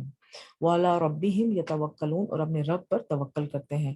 اب توکل کرنے کے 2 معنی ہیں. پہلا یہ کہ دنیا کے جن سختیوں کے بارے میں ان کو خوف لاحق ہوتا ہے, ان کے بارے میں اللہ پر بھروسہ کرتے ہیں کہ دنیا میں کوئی پریشانی آ گئی تو ویسے بھی اللہ تعالیٰ نے قرآن میں کہا ہوا ہے کہ میں تم لوگوں کو ضرور آزماؤں گا, پیسے سے, اولاد سے, اور کوئی نہ کوئی چیز چھین کے تم لوگوں کو ضرور آزماؤں گا. تو وہ دنیا کی جو سختیاں ہیں ان کے بارے میں جو اگر وہ آئیں گی بھی, یا صحت اگر انسان کے پاس نہیں ہے, اور وہ خوف انسان کو تو ہوتا ہے کہیں یہ نہ ہو جائے, میرا بچہ گیا ہے باہر کہیں ایکسیڈنٹ نہ ہو جائے, تو خوف تو ہوتا ہے, مگر ساتھ ساتھ ہمیں اللہ تعالیٰ پہ توکل ہوتا ہے کہ نہیں انشاءاللہ اللہ تعالیٰ ایسا جو ہے وہ اللہ تعالیٰ مجھے اس آزمائش میں نہیں ڈالیں گے. تو وہ ایک بھروسہ اللہ تعالیٰ کا انسان پہ قائم رہتا ہے. اگر وہ بھروسہ نہ ہو تو ہر وقت ہم تو جینا مشکل کر دیں گے, اپنا بھی اور لوگوں کا بھی, ٹھیک ہے نا. دوسرا توکل کا کیا مطلب ہے کہ اپنے وہ اعمال جن کے بارے میں وہ آخرت میں ثواب کی امید رکھتے ہیں, ان کے بارے میں وہ اللہ پر بھروسہ رکھتے ہیں. دیکھیں نا, اب اگر آپ نے دنیا میں کوئی اچھے کام کیے بھی ہیں اور کوئی نیکی اللہ تعالیٰ کے لیے خالص اللہ تعالیٰ کے لیے ہوگی کی بھی ہے, تو ان نیکیوں کو آگے ساری عمر سنبھال کے رکھنا بھی ایک بہت بڑا کام ہے. تو ان نیکیوں کو ہم نے کیسے سنبھال کے رکھنا ہے کہ اللہ تعالیٰ اس میں جو ہے بار بار اپنی نیتوں کو ٹٹولیں کہ ہماری نیت تو نہیں خراب رہی، ہم نے وہ جو 10 سال پہلے صدقہ خیرات کیا تھا اس میں ہماری نیت خالص اللہ کے لیے کہ نہیں، ہماری نیت تو نہیں خراب ہو رہی. تو وقتاً وقتاً مختلف چیزوں میں اپنے آپ کو ٹٹولا کریں. اور پھر انسان کو ہر وقت ڈر تو لگتا ہے کہ پتہ نہیں ہماری نیتیں اس قابل ہیں، ہماری جو ہے اعمال اس قابل ہیں کہ نہیں ہے، ہماری نیتیں کیسی ہیں. پھر وہ اتنا زیادہ اس میں اتنا ڈوب جانا کہ اپنے اعمال کرنا بند کر دینا یا اگلے اپنے آنے والی زندگی کے اعمال اثر انداز ہونا، وہ بھی غلط بات ہے. ظاہری بات ہے آپ پچھلوں کو لے کے بیٹھے جائیں گے تو آگے کیسے چلیں گے. تو اس بارے میں بھی اللہ پہ توکل کریں گے. انشاءاللہ میں نے کر دی اور اللہ کے سپرد ہے کہ انشاءاللہ اللہ تعالیٰ ان کی حفاظت کرنے والا ہے. فائدوں کے حصول اور نقصان کے بچنے کے لیے بھی رب پہ بھروسہ کرنا چاہیے، یعنی اپنے فائدوں کے حصول اور دینی اور دنیاوی نقصان کو دور کرنے پر میں اپنے دلوں میں اپنے رب پر بھروسہ کرتے رہیں اور انہیں پورا اعتماد اور یقین ہوتا ہے کہ اللہ یہ کام ضرور کرے گا. فار ایگزامپل بچے ہیں ایگزامس کی تیاری کر رہے ہیں، ان کو کہیں کہ اپنا بیسٹ کریں، ایگزام کی تیاری کریں، اس کے بعد اللہ پہ توکل کریں کہ نتائج اللہ تعالیٰ کے ہاتھ میں ہے، جو اللہ تعالیٰ آپ کے حق میں بہتر ہوگا وہ اللہ تعالیٰ کر دیں گے. اللہ زینہ اور ان کی جو آگے صفات اللہ تعالیٰ نے بتائی ہوئی تھی کہ جن کے دل اللہ تعالیٰ سے ڈرتے ہیں ان کی اور کیا صفتیں ہیں. ان کی یہ صفت ہے کہ جو نماز قائم کرتے ہیں اور جو کچھ مال اور دولت ہم نے انہیں دے رکھی اس میں سے خرچ کرتے ہیں. فرض اور نفل نماز کو اس کی ظاہری اور باطنی اعمال مثلاً دل کی حاضری، دل کے خشوع جو کہ نماز کی روح اور اس کا مغز ہے کے ساتھ قائم کرتے ہیں. یعنی وہ نفقات واجبہ مثلا نفقات واجبہ یعنی کہ زکوٰۃ، کفارہ، بیووں، اقارب و غلاموں پر خرچ کرتے ہیں، اور نفقات مستحبہ مثلا بھائی کے تمام راستوں میں صدقہ کرتے ہیں. تو یہ ایسے لوگ جو ہیں وہ نماز قائم کرتے ہیں اور اپنے آپ کو اللہ کے آگے جھکا کر بالکل سبمٹ کر کے غلاموں کی طرح اللہ کے آگے جھک کر، اور اس کے بعد جب وہ اپنی نمازوں سے فارغ ہوتے ہیں تو جو ان کو چیز زندگی میں مغرور بنانے والی ہے، تکبر میں مبتلا کرنے والی، اس کو پھر خرچ کرتے ہیں. اس کو خرچ کروں گا تو میں عاجزی میں رہوں گا، اس کو خرچ نہیں کروں گا تو میں عاجزی میں نہیں رہوں گا. یہ مال کو دیکھ دیکھ کے مجھے اور تکبر آتا جائے گا، تو اسی مال کو اپنی جان سے جو ہے نا چھٹکارا اس سے حاصل کرتے ہیں صدقہ اور زکوٰۃ کے ذریعے. اچھا اس میں جو ہے یہاں پہ ذکر کیا ہوا ہے کہ یہ جو یقیمون الصلاۃ ومما رزقناہم، یہ اس میں ہے کہ یہ پریزنٹ ٹینس اور فیوچر ٹینس میں بات ہو رہی ہے، لائک پریزنٹ اور فیوچر کی بات، یہ پاسٹ کی بات نہیں ہو رہی. تو اس میں پریزنٹ تو ہم جو کر رہے ہیں وہ کر رہے ہیں، نماز پڑھ رہے ہیں، صدقہ زکوٰۃ حیات کر رہے ہیں، مگر فیوچر کی بھی بات اس میں ہو رہی ہے. اس میں فیوچر کا بھی معنی آتا ہے کہ اس کو ایک مسلسل ایک کام ہے، کرتے جانا چاہیے. ٹھیک ہے، کرتے ہیں، دکھا رہے ہیں. اب اگر آپ عربی میں اگر اس کی وہ اگر گرامیٹیکل پتہ ہونا تو وہ پھر زیادہ سمجھ آتی ہے، اردو میں اتنا نہیں پتہ لگا. مگر عربی میں جو ہے نا پریزنٹ اور فیوچر ایک ہی بات کو پریزنٹ بھی کہا جاتا ہے اور فیوچر بھی کہا جاتا ہے. تو جو ہے اس میں وہ فعل مضارع کا جو ہے وہ صیغہ ہے. تو اس میں یہ ہے کہ مسلسل ایک تو آپ کام کر رہے ہیں اور پھر اس کو کرتے جانا ہے. تو اسی کے آگے وہی بات ہے کہ یقیمون وہ قائم کرتے ہیں، اور ینفقون وہ خرچ کرتے ہیں کہ صیغوں میں دو فعل مضارع لائے گئے ہیں. یہ اقامت نماز اور انفاق کے بارے بار بار کرنے اور تجدید کرنے پر دلالت ہے کہ بار بار اپنا انالیسس کریں، بار بار کریں اور اپنا انالیسس بھی کریں. تو اس میں یہ بھی ہے جو قرآن کی لغت اور قرآن کی گرامر اگر کوئی انسان سمجھتا ہے نا تو اس کو پھر یہ بات اور یعنی کہ میں ایک قرآن کی لینگویج عربی لینگویج میں سمجھ کر جو اس کا مزہ آتا ہے نا بات سمجھنے کا، وہ اس کی ٹرانسلیشن پڑھ کے نہیں آتا. تو کوشش کریں قرآن کو پڑھیں، پھر اللہ تعالیٰ کو توفیق دے تو گرامر ہی پڑھیں. اولئک هم المؤمنون حقا، یہی سچے مومن ہیں، یعنی ایمان والے سچے مومن شک سے پاک وہ مومن ہیں جن کے ایمان میں کوئی شک نہیں، جیسا کہ منافقوں کے ایمان میں شک نہیں. لہم درجات عند ربہم ومغفرۃ ورزقہم، اور ان کے درجات، اب وہی آیت کنٹینیو اس کی تفسیر ہم پڑھیں کہ ان کے درجات اللہ کے ہاں بہت بلند ہیں. ہر ایک کے لیے الگ منزل ہے کیونکہ ہر ایک کے بلند منزلیں ہیں. ایمان کا درجہ فرق ہے. جنت میں یہ درجات بلندی اور اونچائی کے لحاظ سے الگ الگ ہیں. جنت کے 100 درجے ہیں. جیسے عطا کہتے ہیں کہ وہ جنت کے درجات پر اپنے عمل کے اعتبار سے چڑھیں گے کہ جتنا جس کا عمل. اب ایک بندے نے صدقہ کیا $10، دوسرے نے بھی $10 صدقہ کیا، مگر جب وہ جنت میں جائیں گے تو ان کے درجات مختلف ہوں گے. وہ کیوں ہوئی؟ وہ اس لیے کہ جتنی جس کی نیت خالص ہوگی اور جتنے اس نے اپنے اعمال سنبھال کے رکھے ہوں گے اس لحاظ سے اس کے درجات ہوں گے. ورزق کریم، اور وہ رزق جو اس کے لیے جنت میں تیار کیا گیا ہے. ٹھیک ہے، اللہ تعالیٰ یہاں پر بھی وہ رزق کریم عطا کریں گے اور جنت میں بھی اس کو اچھا رزق دیں گے. اس ایمان میں، اس آیت میں ایمان کی تفصیل بتائی گئی ہے. تو ایمان کے 3 ارکان ہیں، جبکہ یہ تینوں شرائط پوری نہ ہوں تو ایمان مکمل نہیں ہوتا. ایک تو دل سے اعتقاد کرنا، توکل اور ایمان کا اضافہ ہے، یعنی کہ دل میں خالصتاً اللہ تعالیٰ کے لیے وہ کام کرنا، اور پھر توکل کرنا کہ انشاءاللہ اللہ تعالیٰ اس سے برکت ڈالیں گے. پھر دل کی جب حالت ٹھیک ہو جاتی ہے تو آگے پھر زبان سے اس کا اقرار کرنا، جیسے ہم اپنے ایمان کا زبان سے اقرار کرتے ہیں لا الہ الا اللہ، اللہ کا ذکر کرنا، اور اس میں جو ہے وہ قرآن کی تلاوت کرنا، اس کو سمجھنا، اس کو پڑھنا. ٹھیک ہے، اب ہم نے پڑھ لیے، ہم نے مینول لے لیا، ہم نے گائیڈنس لے لیے، قرآن سے ہدایت لے لیے کیا کام کرنے کے، کیا کام نہیں کرنے کے. تو پھر اعضاء سے عمل کا کام لینا، کہ اپنے باڈی سے اس طرح سے، اپنے جسم سے اس طرح کا کام لینا. پھر کام کیا کیا ہم نے جسم سے لینے ہیں؟ نماز قائم کرنا ہے، جو کچھ مال و دولت ہم نے انہیں دے رکھا ہے اس میں سے خرچ کرنا ہے. ٹھیک ہے، تو ایمان کی یہ 3 شرطیں پوری ہوں گی تو پورا ایمان ہمارے اندر ہوگا. اگر اس میں سے ایک بھی مسنگ ہوگی، کہ دل نہیں مان رہا، زبان سے اقرار کر رہے ہیں پھر بھی دل نہیں مان رہے، تو منافقت کی نشانی آ گئی. دل سے مان لیا، زبان سے مان لیا، آگے پھر کر نہیں رہے، تو اس کا مطلب ہے ہم نے اپنے آپ کو وہیں سٹاپ لگا لیا. Knowledge for the sake of knowledge ہی ہم نے لیا ہے، اس کو آگے عمل کرنے کے لیے نہیں لیا. اگر ہم عمل کر رہے ہیں مگر ہم اللہ کے لیے نہیں کر رہے، یا کسی کو دکھانے کے لیے کر رہے ہیں، اور پھر بھی دل میں ایمان نہیں ہے، پھر بھی وہ ایمان کا شرط پوری نہیں ہوتی. ایمان پورا کا پورا انسان کے اندر داخل نہیں ہوتا. تو دل سے اپنا بیج ڈالیں ایمان کا، اس کو وہاں پہ گرو کریں، زبان سے اقرار کریں، اللہ کا کلام پڑھیں، اور اپنے تمام اعضاء سے وہ کام لیں جو آپ نے زبان سے اقرار کی ہیں قرآن کی تلاوت کر کے. پھر ایمان کے 2 معنی ہیں، ایک لغوی معنی ہے جو لٹرل مائننگ ہوتا ہے، اور اس اصطلاحی معنی. لغوی معنی جو ڈکشنریز وغیرہ میں ہمیں ملتا ہے، اس کا مطلب ہے فیتھ، تصدیق کرنا، بلیو کرنا، اقرار کرنا. اور اس کا اصطلاحی معنی یہ ہے کہ جس سے کہ آگے ہمیں اور اس کی وضاحت ملتی ہے، دل میں عقیدہ رکھنا، کہ دل سے ایمان کی بات جو ہے وہ شروع ہی دل سے ہوتی ہے. زبان کے ساتھ اقرار کرنا، اعضاء کے ساتھ عمل کرنا. تو یہ 3 سٹیجز ہیں ایمان کی.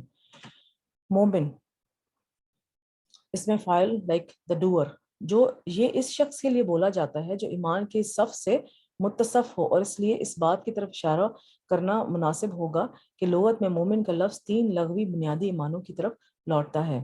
امن والا، کہ مومن جو ہے وہ امن والا ہوتا ہے. تو اس کی آگے کیا معنی کیا ہے؟ یہ خوف کے بالمقابل ہے، کہ امن میں جب مومن جب کوئی بھی امن میں ہوگا، اس کا مطلب خوف میں نہیں ہے تو امن میں ہے نا.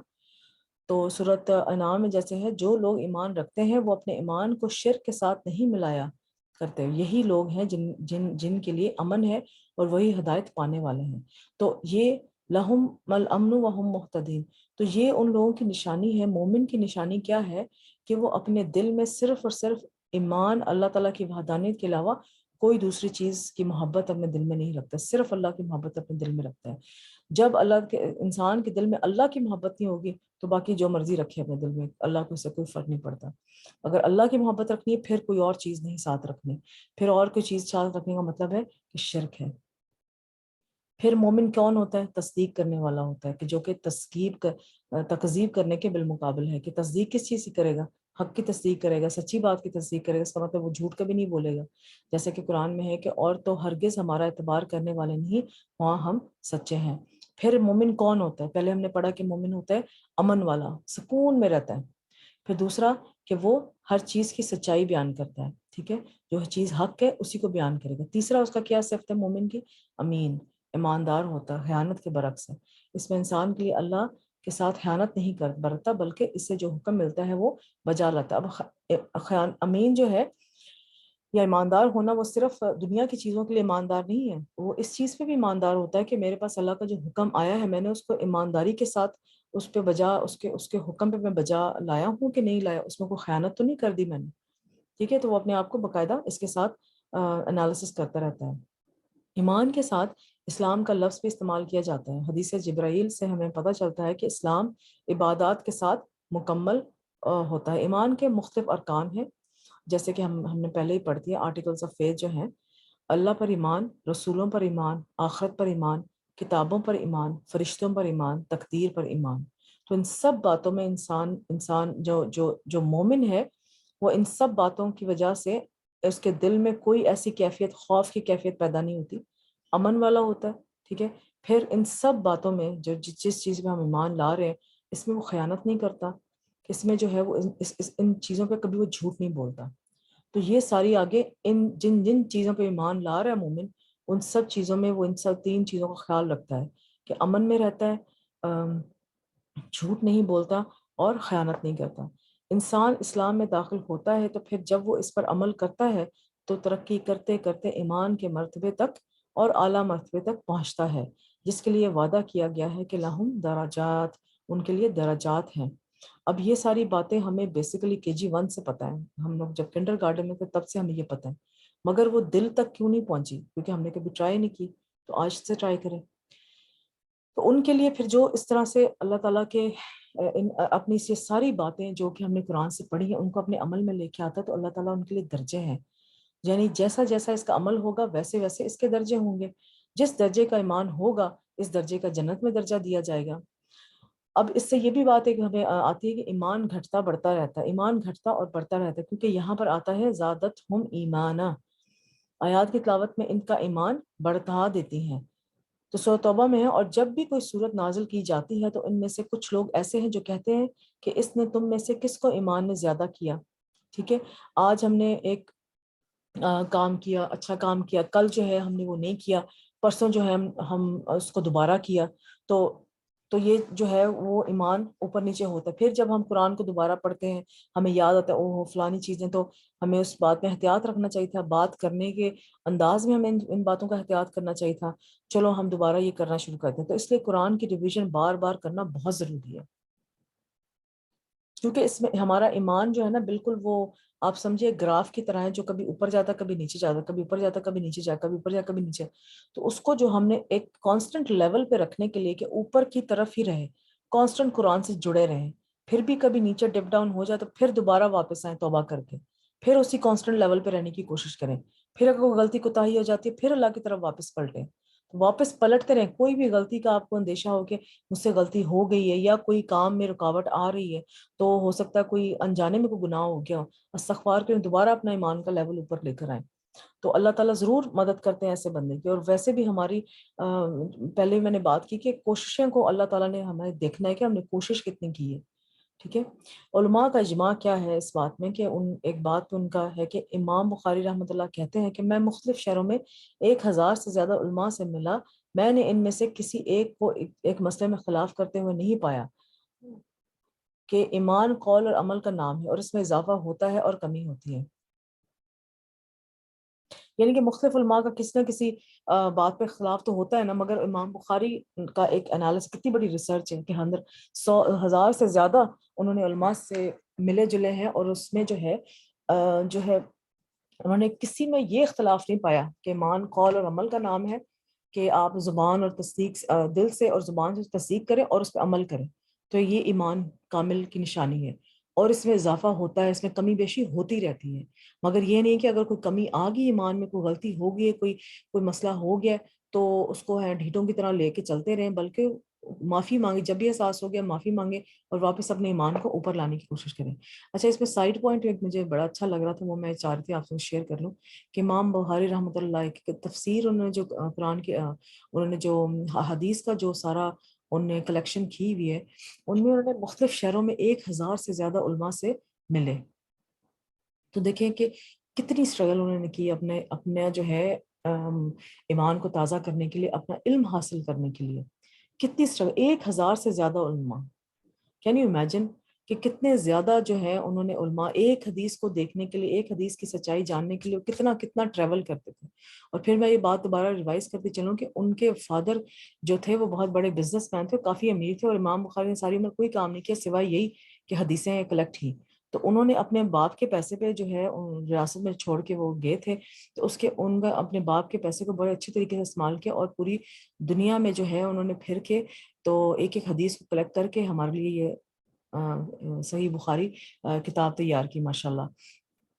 تو اس میں دیکھیں کہ ہم اپنی اولاد کے لیے کیا کرتے ہیں. ایک ہی ٹیچر اگر ہے تو اچھا، ان کی مدر بھی جو تھیں 10-12 سال کی عمر تک جو اس شہر میں اور شہر کے آس پاس کے جو علاقے تھے اس میں جتنے ٹیچرز کے پاس ان کو لے کے جا سکتی تھی کہ میرے بچے کو پالش کرو، پڑھاؤ، یہ پڑھاؤ وہ پڑھاؤ، تو وہ ان کو وہاں پر ہر ٹیچر کے ساتھ، ہر ٹیچر سے انہوں نے پڑھا ہوا تھا، ہر ٹیچر سے انہوں نے پڑھا ہوا تھا، اچھے سے اچھا ٹیچر، کس سے جو بھی ٹیچر ملتا تھا ان کی مدر جو تھی ان کے پاس ان کو لے جاتے اور کہتے ہیں ان کو اس کو پڑھاؤ.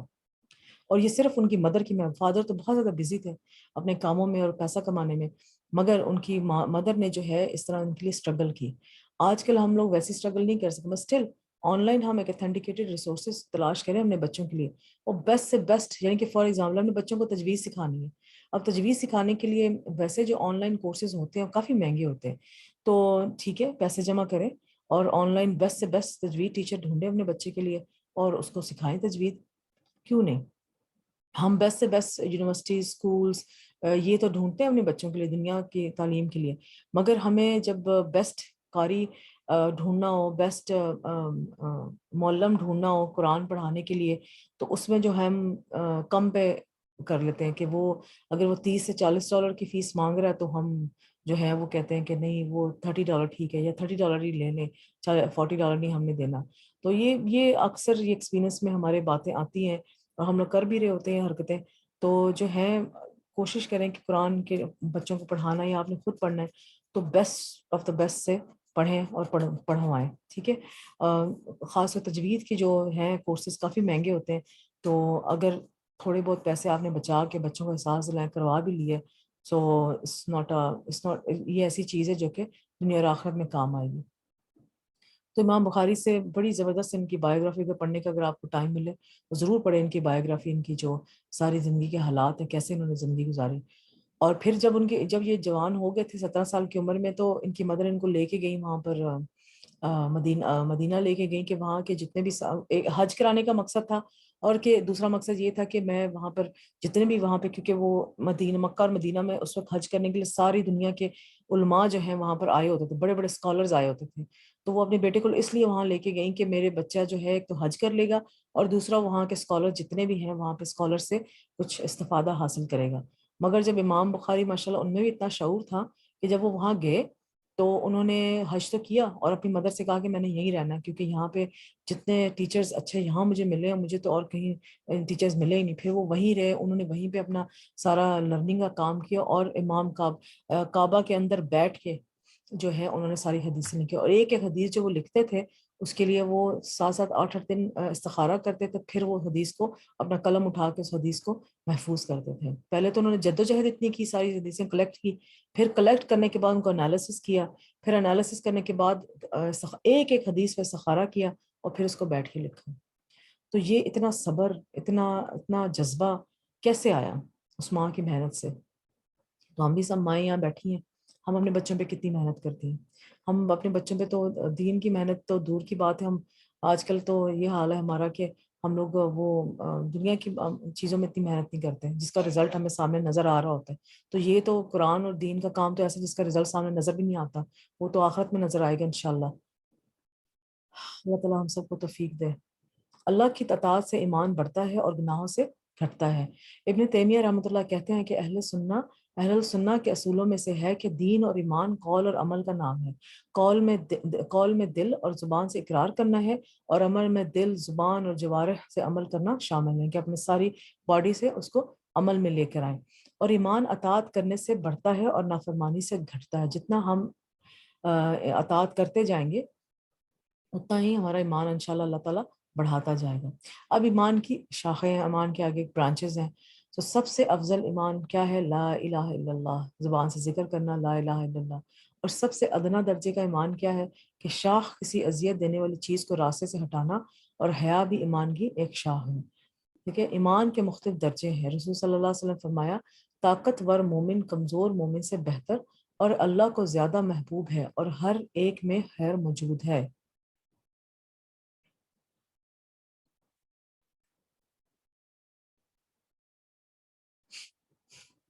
تو طاقتور مومن کون ہوگا؟ طاقتور مومن وہی ہوگا جو کہ جس کے اندر ایمان کی قوت ہوگی، جس نے زبان سے اور دل سے جو اقرار کیا اس کو اپنے ایکشنز میں بھی لے کر آئے گا. تو وہ طاقتور مومن ہے. کمزور مومن وہ ہے کبھی کیا کبھی نہیں کر لیا، کوئی بات مانی کبھی نہیں مانی، چلو ٹھیک ہے. اللہ کے نزدیک جو سب سے زیادہ بہترین محبوب جو ہے وہ طاقتور مومن ہے۔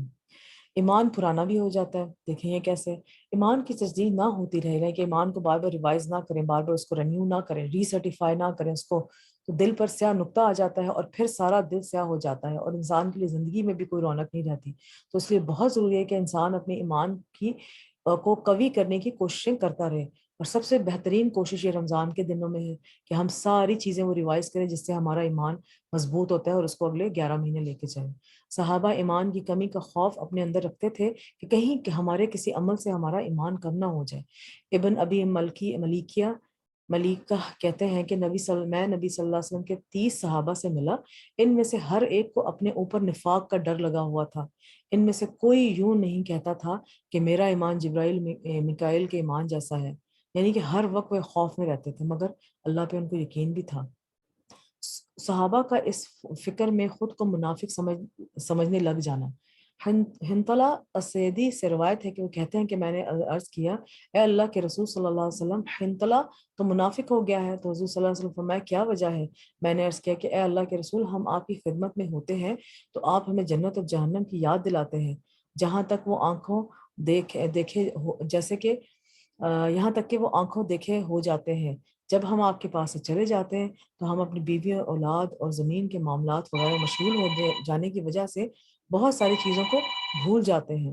تو حضور اکرم صلی اللہ علیہ وسلم نے فرمایا اس ذات کی قسم جس کے ہاتھ میں میری جان ہے، اگر تم اس کیفیت پر ہمیشہ رہو جس حالت میں میرے پاس ہو، ذکر میں مشغول رہتے ہو، تو فرشتے تمہارے بستروں پر تم سے مصافحہ کریں گے اور تمہارے راستوں میں بھی۔ لیکن اے خنطلہ، وقت وقت کی بات ہے، آپ صلی اللہ علیہ وسلم نے 3 بار یہ فرمایا کہ اللہ تعالیٰ کا جب ذکر ہو رہا ہو، ایمان کی جب محفل میں انسان بیٹھا ہو، تو جو دل کے اوپر کیفیت ہو، وہ دل کی کیفیت جو ہے اس محفل کو چھوڑ کے جانا ہے کہ بعد بھی اگر وہ رہے تو بہتر ہے۔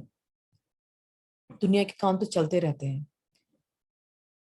تو جو صحابی تھے، وہ جب ان کی کیفیت چینج ہوتی ہے، وہ اپنے آپ کو منافق سمجھنا شروع کہ شاید ہم منافق اس لیے ہم یہ کام کر رہے ہیں۔ ایمان کی اہمیت اور فضیلت، سب سے افضل عمل ہے، مومن اور غیر مومن برابر نہیں۔ تو کیا ہے وہ شخص جو مومن ہو وہ اس طرح ہو سکتا ہے جو نافرمان ہو؟ یہ دونوں برابر نہیں ہو سکتے۔ اب جیسے آگ پانی جیسے برابر نہیں ہو سکتے، ٹھیک ہے، مگر ان کے اپنے اپنے فائدے ہیں۔ تو مومن اور غیر مومن بھی برابر نہیں ہو سکتے۔ سیدھے راستے کی طرف ہدایت ملنا، اور بے شک اللہ ان لوگوں کو ایمان لائے یقیناً سیدھے راستے کی طرف ہدایت دینے والا ہے۔ روشنی ملنا، اللہ ان لوگوں کا دوست ہے جو ایمان لائے ہیں، وہ انہیں اندھیروں سے نکال کر روشنی کی طرف لے آتا ہے۔ حیات طیبہ ملنا، جو شخص بھی نیک عمل کرے، خواہ مرد ہو یا عورت، بشرطیہ وہ مومن ہو، تو ہم اسے پاکیزہ زندگی بسر کرائیں گے اور آخرت میں ان کے بہترین اعمال کے مطابق انہیں ان کا اجر ملے گا۔ یعنی کہ ایمان کا ہم نے سارا پڑھ لے کہ ایمان کیسے ہوتا ہے، اس کی شاخیں کیا ہیں، اس کی ریکوائرمنٹس کیا ہیں ایمان ہونے کی۔ پھر مومن، جب ایمان انسان کے دل میں آ جاتا ہے تو وہ مومن بن جاتا ہے انسان۔ تو مومن کے لیے اللہ تعالیٰ نے وعدہ کیا ہوا ہے کہ میں اسے پاکیزہ زندگی بسر کراؤں گا۔ تو اچھی زندگی کے لیے مومن کا طریقہ کار اختیار کرنا چاہیے۔ دنیا اور آخرت میں ثابت قدمی ملنا، جو لوگ ایمان لائے انہیں اللہ قول ثابت کلمہ طیبہ سے دنیا کی زندگی میں بھی ثابت قدم رکھتا ہے اور آخرت میں بھی رکھے گا۔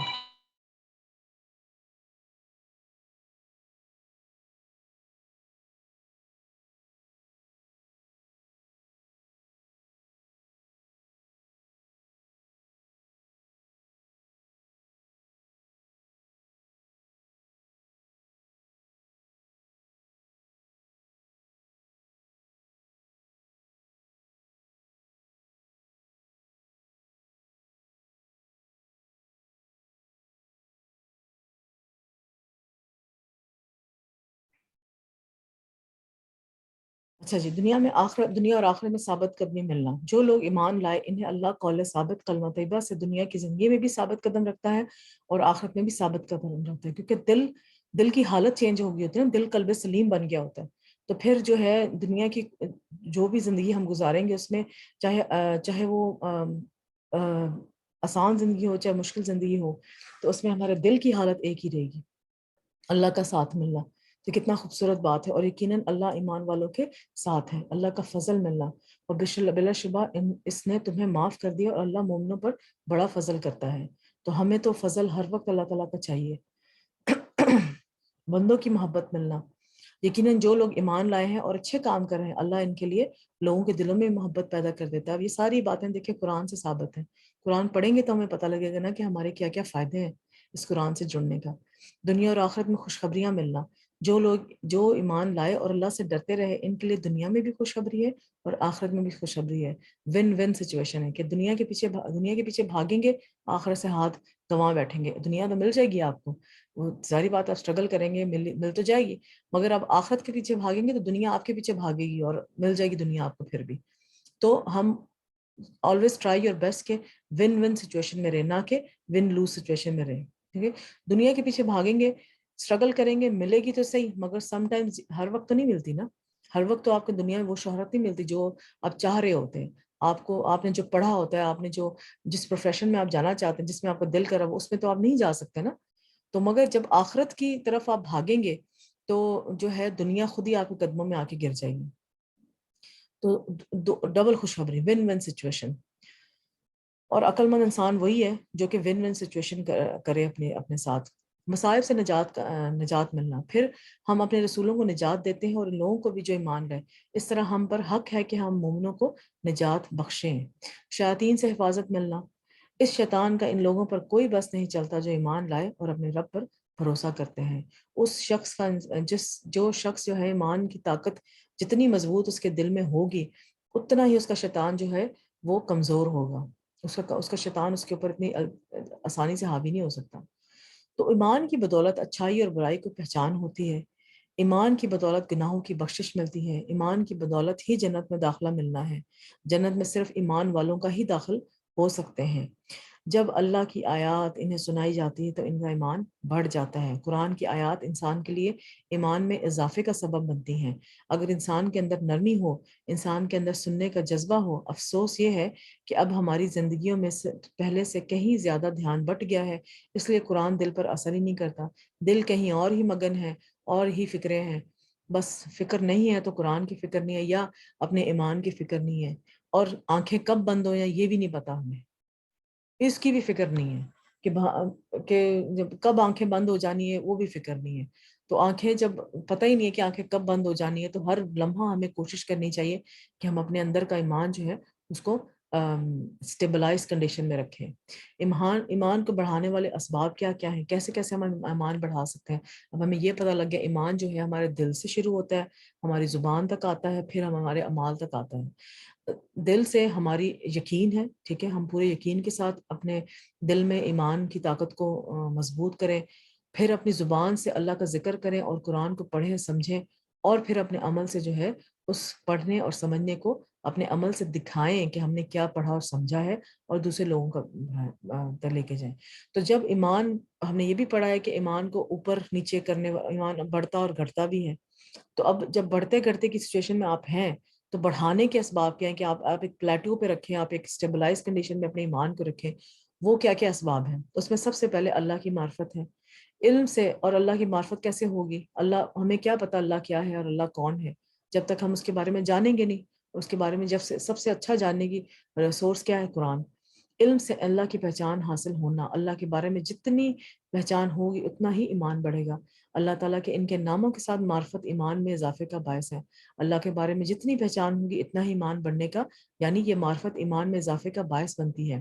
اور اس معرفت کے لیے اللہ کے ناموں کو جاننا, پڑھنا اور اللہ کی توحید ربوبیت, توحید الوہیت, توحید اسماء و صفات کو جاننا یہ بہت ضروری ہے.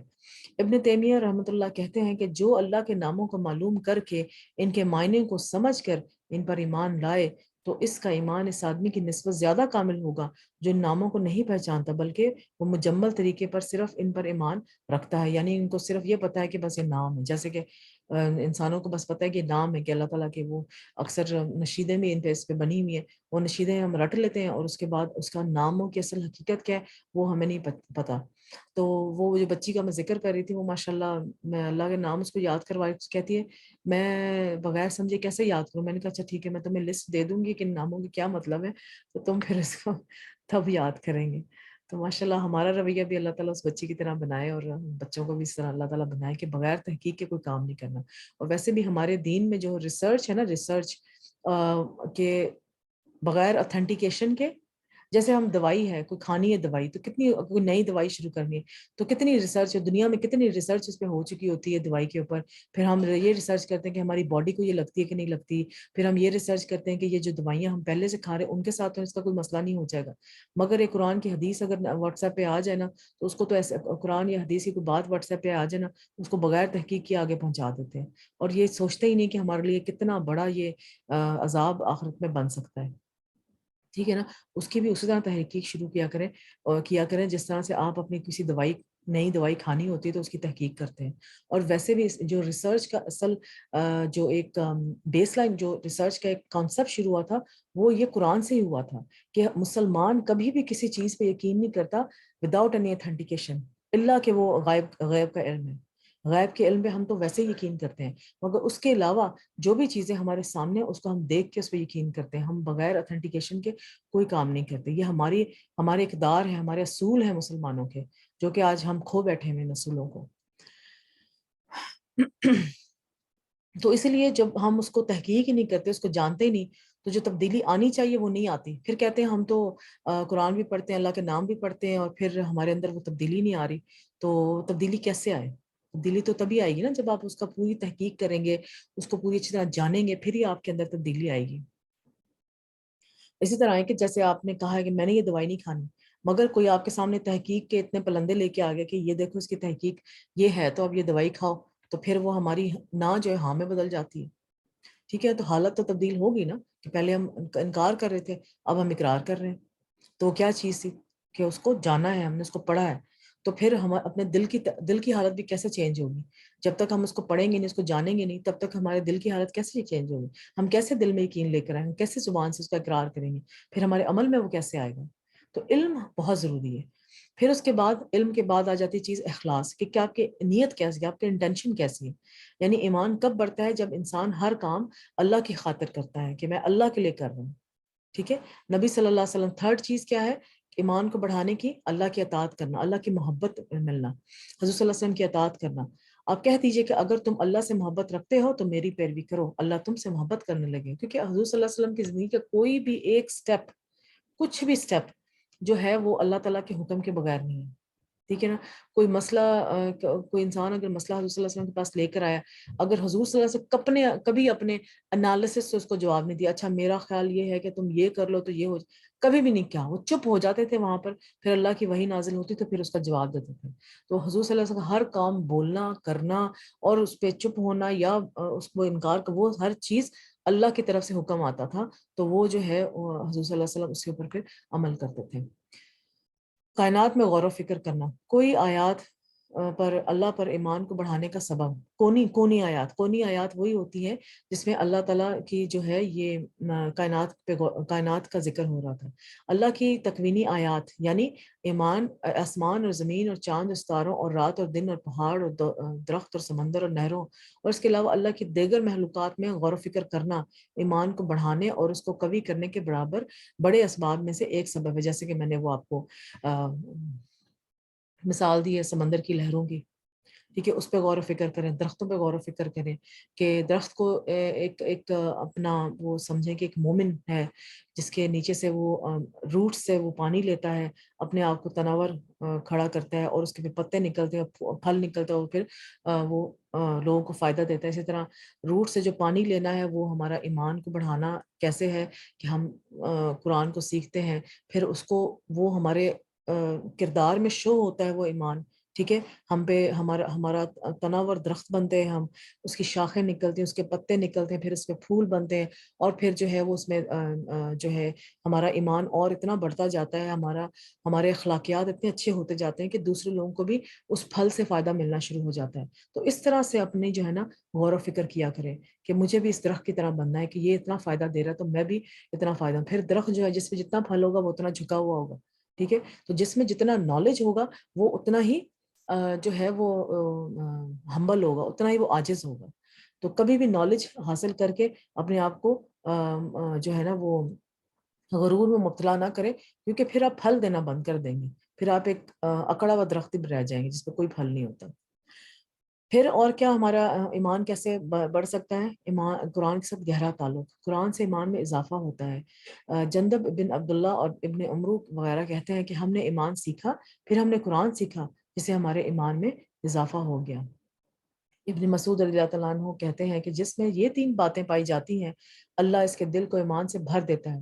عالم کی صحبت اختیار کرنا، جیسے ہم نے امام بخاری کی جو ہے آیات کے بارے میں نے آپ کو بتایا، اور ہم نے ایک وہ بات بھی پڑھی ان کی کہ 1000 علماء کے پاس وہ جا کے، تو یعنی کہ دن رات وہ صرف علماء کی صحبت میں رہتے ہوں گے، تو پھر تو دل کے ایمان تو بڑھنا ہی ہے نا۔ قرآن کی تلاوت کرنا، اونچی اونچی قرآن کی تلاوت کیا کرے، اللہ کہ کسی کو تکلیف دینے کا مقصد نہ ہو، یا اگر کوئی ساتھ بیٹھا ہو سو رہا ہو تو تب تو اونچی نہ کرے، مگر اتنا ضرور اونچا پڑھیں یا وسپر کر کے پڑھیں کہ آپ کے اپنے کانوں تک وہ بات جا رہی ہو۔ پھر کہیں پر آ کر رک کر اس بات کو سوچے سمجھے اور اپنے اوپر اپلائی کرنے کی کوشش کرے، اور اس کا ترجمہ پڑھ کے آگے اس کو کرنے کی کوشش کرے۔ اور روزے رکھنا تو صبر، تقوی، روزے تو ہیں ہی اس لیے کہ تقوی انسان کے اندر آئے۔ تقوی یہ ہے کہ ہر چیز کہ کیسے اللہ کا خوف کی پریکٹس ہم نے کیسے کرنی ہے، کہ کھانے پینے سے اور جو حلال چیزوں سے رک کے ہم نے وہ پریکٹس کیسے کرنی ہے، کہ اپنے آپ کو روکنا کیسے۔ پھر اس طرح ہم لوگ گناہوں سے رکتے ہیں۔ اگر ہم اپنی سب سے اچھی چیزوں سے، جس کے بغیر ہمارا گزارا نہیں ہوتا، چائے لے لیں، آپ چائے کافی لے لیں، اس سے ہم رک سکتے ہیں، تو جو ہے ہم برے کاموں سے بھی اس کا مطلب برے کاموں سے بھی رک سکتے ہیں۔ تو اس لیے روزہ رکھنا جو ہے وہ ایمان کو بڑھاتا ہے۔ شیخ سعدی کہتے ہیں، اور انہوں نے جب یہ اس آیت کی تلاوت کی تو اس کی وجہ یہ ہے کہ اللہ کی آیات کو حضور قلب کے ساتھ غور سے سنتے ہیں تاکہ وہ اس میں غور و فکر کریں، جس سے ان کے ایمان میں اضافہ ہو، کیونکہ تدبر دل کے اعمال میں سے ہے، کہ سوچنا اور غور و فکر کرنا، ریفلیکٹ کرنا اس بات پہ، تو وہ اللہ تعالیٰ کے وہ دل کے اعمال میں سے ہے۔ نیز ان کے لیے وہ معنی بھی واضح ہو جاتے ہیں جس سے وہ لا علم ہوتے ہیں۔ کبھی کبھی ایسے چیزیں بھی ہم بات کچھ اور سوچ رہے ہوتے ہیں، کوئی اور جو ہے وہ سچ ہمارے سامنے آ جاتا ہے، اور ان کو ان امور کی یاد دہانی ہو جاتی ہے جس کو وہ فراموش کر چکے تھے، یا ان کے دلوں میں نیکیوں کی رغبت پیدا ہو جاتی ہے، اور اپنے رب کے اکرام و تکریم کے حصول کا شوق پیدا ہو جاتا ہے، یا ان کے دلوں میں عذاب سے خوف اور نافرمانی سے ڈر پیدا ہو جاتا ہے، اور ان تمام امور سے ایمان بڑھتا ہے۔ قرآن میں تدبر کرنا، پہلے بھی ہم پڑھ چکے ہیں۔ قرآن میں تدبر سے انسان دوسروں کی بات بھی آسانی سے سمجھ جاتا ہے۔ جو شخص اللہ کے کلام میں غور کرتا ہے، اس کو پہچان لیتا ہے اور اس کی قدرت کو پہچان لیتا ہے، تو دیکھیں نا کیسے ہوگا کہ جب اللہ نے اتنی خوبصورت مثالیں قرآن میں دی ہوئی ہیں، مچھر کی مثال ہی لے لیں، پھر ایک کھجور کے درخت کی مثال لے لیں، اور منافق کی مثال، کتنی مثالیں انسان نے دی ہوئی ہیں۔ تو جب اللہ تعالیٰ جو مثالیں دے رہا ہے اور ہماری عقل اس چیز کو سمجھنے کی کوشش کر رہی ہے اور سمجھ بھی رہی ہے، ٹھیک ہے، تو اس کا مطلب اللہ تعالیٰ نے جو کلام لکھا ہوا ہے اس کو جب ہم اپنی عقلوں سے سمجھنے کی کوشش کریں گے، اس کا مطلب ہے ہماری حکمت میں تو کچھ نہ کچھ بہتری آئے گی نا۔ اس کا مطلب عقل مندی لوگ ہیں نا ہم لوگوں کو بات سمجھ آ رہی ہے۔ تو اس طرح جب زندگی کے معاملات میں ہم نے اپنی کوئی بات کسی کو سمجھانی ہوگی تو وہ ہم اچھی طرح سے بات سمجھا سکیں گے، کسی کی بات اچھی طرح سمجھ سکیں گے، کیونکہ انسانوں کی بھی باتیں تو سمجھ جو ہے وہ سمجھ بھی آ جائیں گے۔ اللہ کی بات سمجھ آ رہی تو انسانوں کی باتیں سمجھ آ جائیں گی، پھر اس میں آسانی ہمیں پیدا ہو جائے گی۔ ایک انسان کے اندر ایک ٹھہراؤ آ جاتا ہے، انسان کے اندر ایک شعور پیدا ہو جاتا ہے، ایک حکمت پسندی والی زندگی انسان گزارنا شروع کرتا ہے۔ اور سب سے زیادہ ہماری زبان کی جو ہمارے خطرناک کام ہم زبان سے کرتے ہیں، اس کو ہمیں استعمال کرنا آ سکے، اس کو ہم نے کس طرح استعمال کرنا ہے۔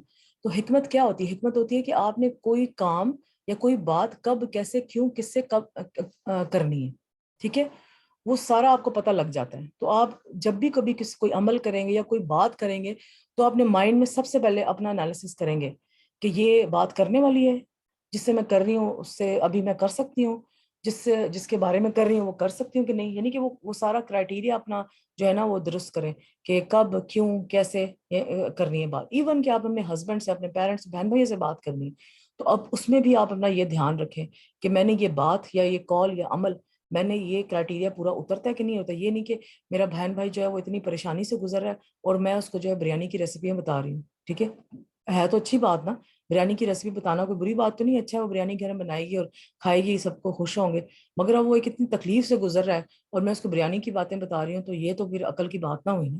تو جب ہم قرآن پڑھتے ہیں نا تو ہمیں یہ ساری باتیں سمجھ آتی ہیں کہ ہم نے کیا بات کب کہاں کس وقت کیسے کرنی ہے۔ یہ حضور صلی اللہ علیہ وسلم کے عادات سے ہمیں پھر پتہ لگتا ہے کہ انہوں نے کیا اپنی زندگی میں کیا تھا، تو ہم بھی اپنی زندگی میں ویسے ہی، جیسے فار ایگزامپل میں کوئی بات بتاتی ہوں جب حضرت عائشہ رضی اللہ تعالیٰ عنہ پہ بہتان لگا تھا زنا کا، تو اس کے بعد جیسے کل بھی میں نے بات کی تھی، تو ان کی ماں کا رویہ کیا تھا؟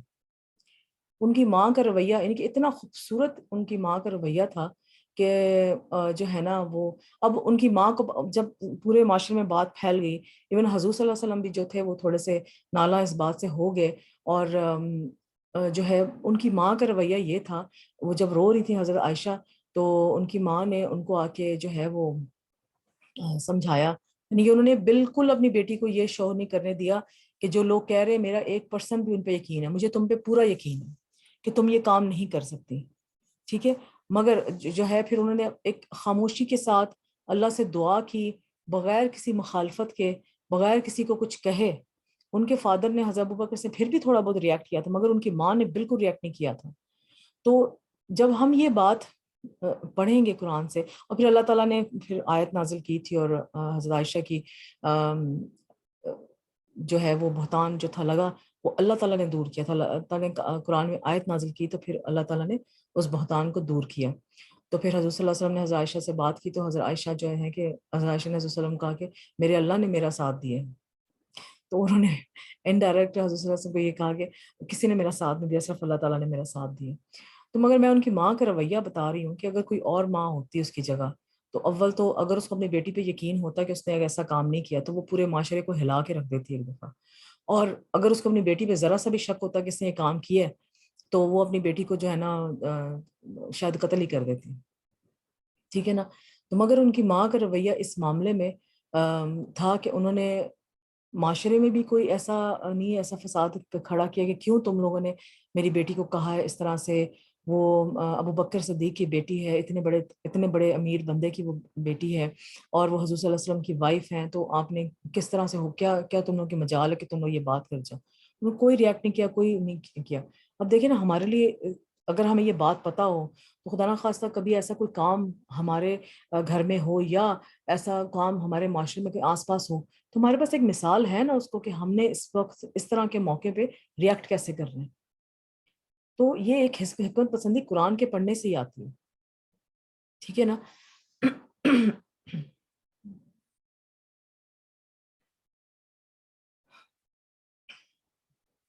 قرآن عمل کے لیے سیکھیے، خاموشی کے ساتھ سنیں اور غور کریں، اور قرآن جب پڑھیں تو سوچیں یہ اللہ کا کلام پڑھ رہی ہوں، اور جب سچے لوگوں کا ذکر آئے تو دعا مانگیں کہ اللہ ہمیں بھی ان میں سے شامل کر دے، اور جب جھوٹے اور جھوٹ بولنے والے کا ذکر آئے تو اس وقت انسان کا رویہ ہو کہ وہ اللہ کے اس خطاب کو ذہن میں رکھے اور اپنے ساتھ عہد کرے کہ میں ایسا عمل نہیں کروں گا، وہی نا، اپنا انالیسس بار بار کرتے رہیں اور اپنی اصلاح ہمیشہ کرتے رہیں۔ قرآن کی بدولت اللہ کا قرب حاصل ہوتا ہے، قرآن کی بدولت اللہ کی محبت ملتی ہے، اللہ کی رحمت ملتی ہے، نیک اعمال کا حرص، کہ جب ہم ایمان کو بڑھانے کا جو ہے وہ ایک اور طریقہ، چھٹا طریقہ کیا بتایا گیا ہے کہ نیک اعمال ایمان میں اضافے کا باعث بنتا ہے، کہ جیسے ہی آپ نیک عمل کرتے ہیں تو آپ کا ایمان اور بڑھتا ہے، جو سکون، جو خوشی، جو آگے آپ کو وہ اس کی برکتیں آپ دیکھتے ہیں نا، تو آپ کا بار بار وہ نیک عمل کرنے کا دل کرتا ہے، پھر آپ کا ایمان بڑھے گا، پھر آپ نیک عمل کریں گے، ایک کنٹینیوس سائیکل میں آپ آ جاتے ہیں۔ تو اللہ تعالیٰ ہمیں بھی وہ سائیکل میں رکھے، فرائض اور نوافل کی ادائیگی بہتر ہونے لگتی ہیں، کہ ہمارے جو نوافل ہیں، ہمارے نماز جو ہیں وہ سارے اچھے ہونے لگتے ہیں، زندگی میں دیگر تبدیلیاں آتی ہیں، یعنی کہ پاکیزگی سے محبت ہونے لگتی ہے، سادگی اختیار کرتا ہے، لوگوں کی اچھائیوں کو یاد رکھتا ہے، ٹھیک ہے، انسان، کوئی بھی انسان پرفیکٹ نہیں ہے، تو کسی کے ساتھ اگر اونچ نیچ ہو بھی جاتی ہے، کوئی اگر غلط بات کر بھی دیتا ہے، تو ہمیشہ اس کی اچھائی یاد رکھیں کہ اس نے کبھی زندگی میں کوئی اچھائی تو کی ہوگی، ٹھیک ہے۔ اور پھر کم گفتگو انسان کرتا ہے، کہ کم سے کم گفتگو کرے، کہ زیادہ گفتگو کرنے سے زیادہ گناہ، زبان سے ہی زیادہ گناہ ہے، عورتوں کا تو خاص طور پر خیال کرنا چاہیے، مشکلات میں صبر کرنا آ جاتا ہے، اپنے بھائی کے لیے بھی وہی پسند کرتا ہے جو اپنے لیے پسند کرتا ہے، تو یہ جو کام ہے نا، اپنے بھائی کے لیے وہی پسند کرتا ہے اور جو اپنے لیے پسند کرتا ہے، تو یہ ضرور رمضان میں تو ضرور کریں۔ پڑوسی کا خیال رکھنا، جھوٹ چھوڑ دیتا ہے. کچھ ایسے کام ہیں جو انسان کے ایمان کو گھٹا دیتے ہیں، مثلاً غفلت، بے دھیانی سے قرآن سننا، اور اس کو جو ہے اچھا سن لیا میں نے، اپنے 2 گھنٹے پورے کر لیے قرآن کو سننے کے، اب آگے میں جانوں میرا اللہ جانے. یہ غفلت کا طریقہ ہے. دنیا میں مگن ہونا، ان کی دنیا کی زندگی میں اتنے مگن ہو جانا کہ بس وہی اسی کو کام کرتے جانا. تو جو ہے اس خاص طور پہ اس رمضان کے مہینے میں دنیا کے کام ذرا کم کر دیں، ٹھیک ہے، تاکہ جب ہم رمضان سے نکلے تو دنیا اور آخرت دونوں کے کام جو ہے نا ہم بیلنس طریقے سے لے کے چلیں. دنیا کو آخرت پر ترجیح دینا کہ دنیا کو آخرت پر چاہیے، اس کی کتنی مثالیں ہمارے سامنے ہیں، تو اس میں جو ہے نا آخرت کو ترجیح ہمیشہ دینی چاہیے دنیا سے. یعنی مال کی محبت میں اضافہ ہونا، اس کی وجہ سے دین کے کاموں میں غفلت برتنا کہ چلو ٹھیک ہے میں جو ہوں زیادہ کام کر لیتا ہوں، یا ایسی جگہ فار ایگزامپل جو نارتھ امریکہ میں یا UK یورپ وغیرہ میں لوگ رہتے ہیں، مسلمان رہتے ہیں، تو ان کے لیے اکثر میں نے دیکھا ہے کہ اکثر جو لوگ ہیں نا وہ جاب کرتے ہوئے یہ بات کا بڑا خیال رکھتے ہیں کہ ہماری جمعے کی نماز جو ہے نا وہ خراب نہ ہو. وہ ویکینڈ پہ کام کر لیں گے مگر جمعے کی نماز نا وہ خراب نہیں ہونے دیتی. کہتے ہیں ہمیں جمعے کی نماز کے وہ 2 گھنٹے دے دو، اس کے بدلے ہم سے پورا ویکینڈ کا کام کرا لو.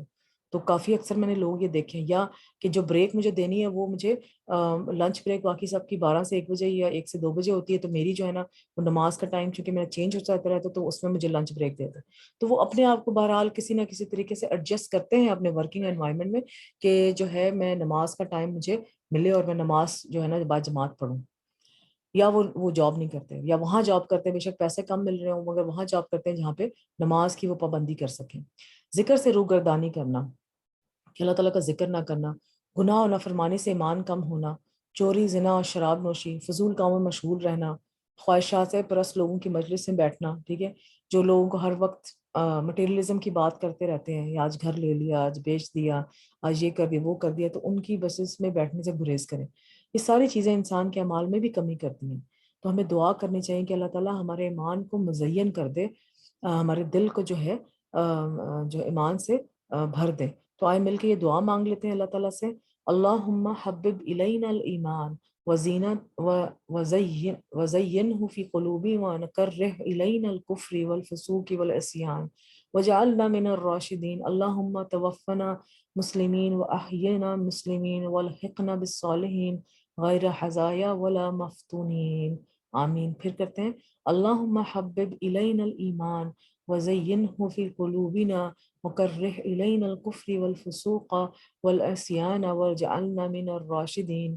اللہم توفنا مسلمین واحینا مسلمین والحقنا بالصالحین غیر حزایا ولا مفتونین. اس کی اردو پڑھ لیتے ہیں. اے اللہ ایمان کو ہمارے لیے محبوب کر دے اور اسے ہمارے دلوں میں مزین کر دے، اور کفر، فسق اور عصیان کو ہمارے لیے ناپسندیدہ کر دے اور ہمیں سیدھی راہ پر چلنے والا بنا دے.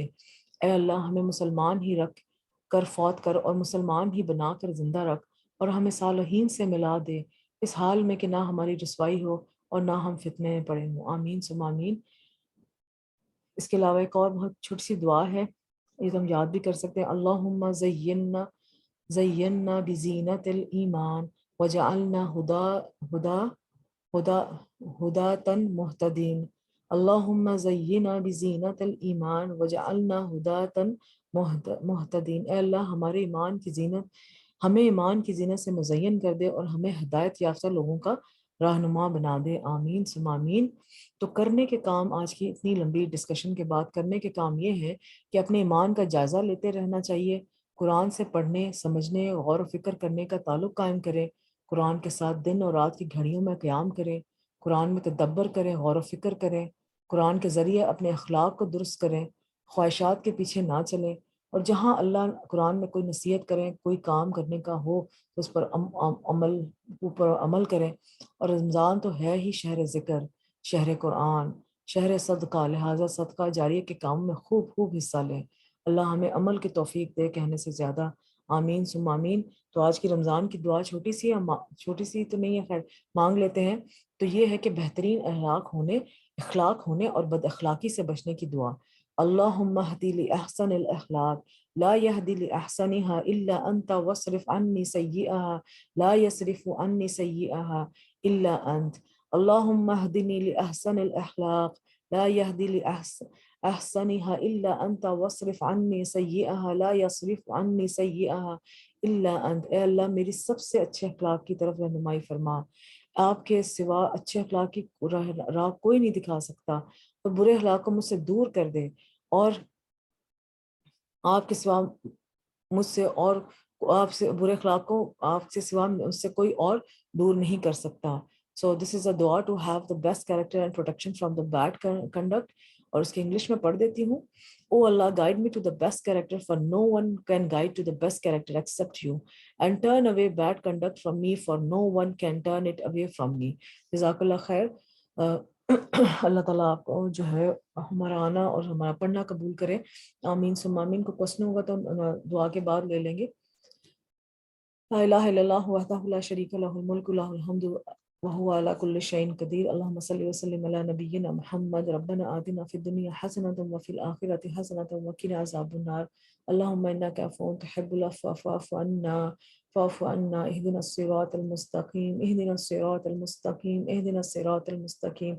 اللهم أجرني من النار اللهم أجرني من النار اللهم أجرني من النار. اللهم إني أسألك الجنة الفردوس اللهم إني أسألك الجنة الفردوس اللهم إني أسألك الجنة الفردوس. اللهم صل وسلم على نبينا محمد. آمين ثم آمين. سبحان الله والحمد لله سبحانك اللهم وبحمدك أشهد أن لا إله إلا أنت أستغفرك وأتوب إليك. السلام عليكم ورحمة الله وبركاته.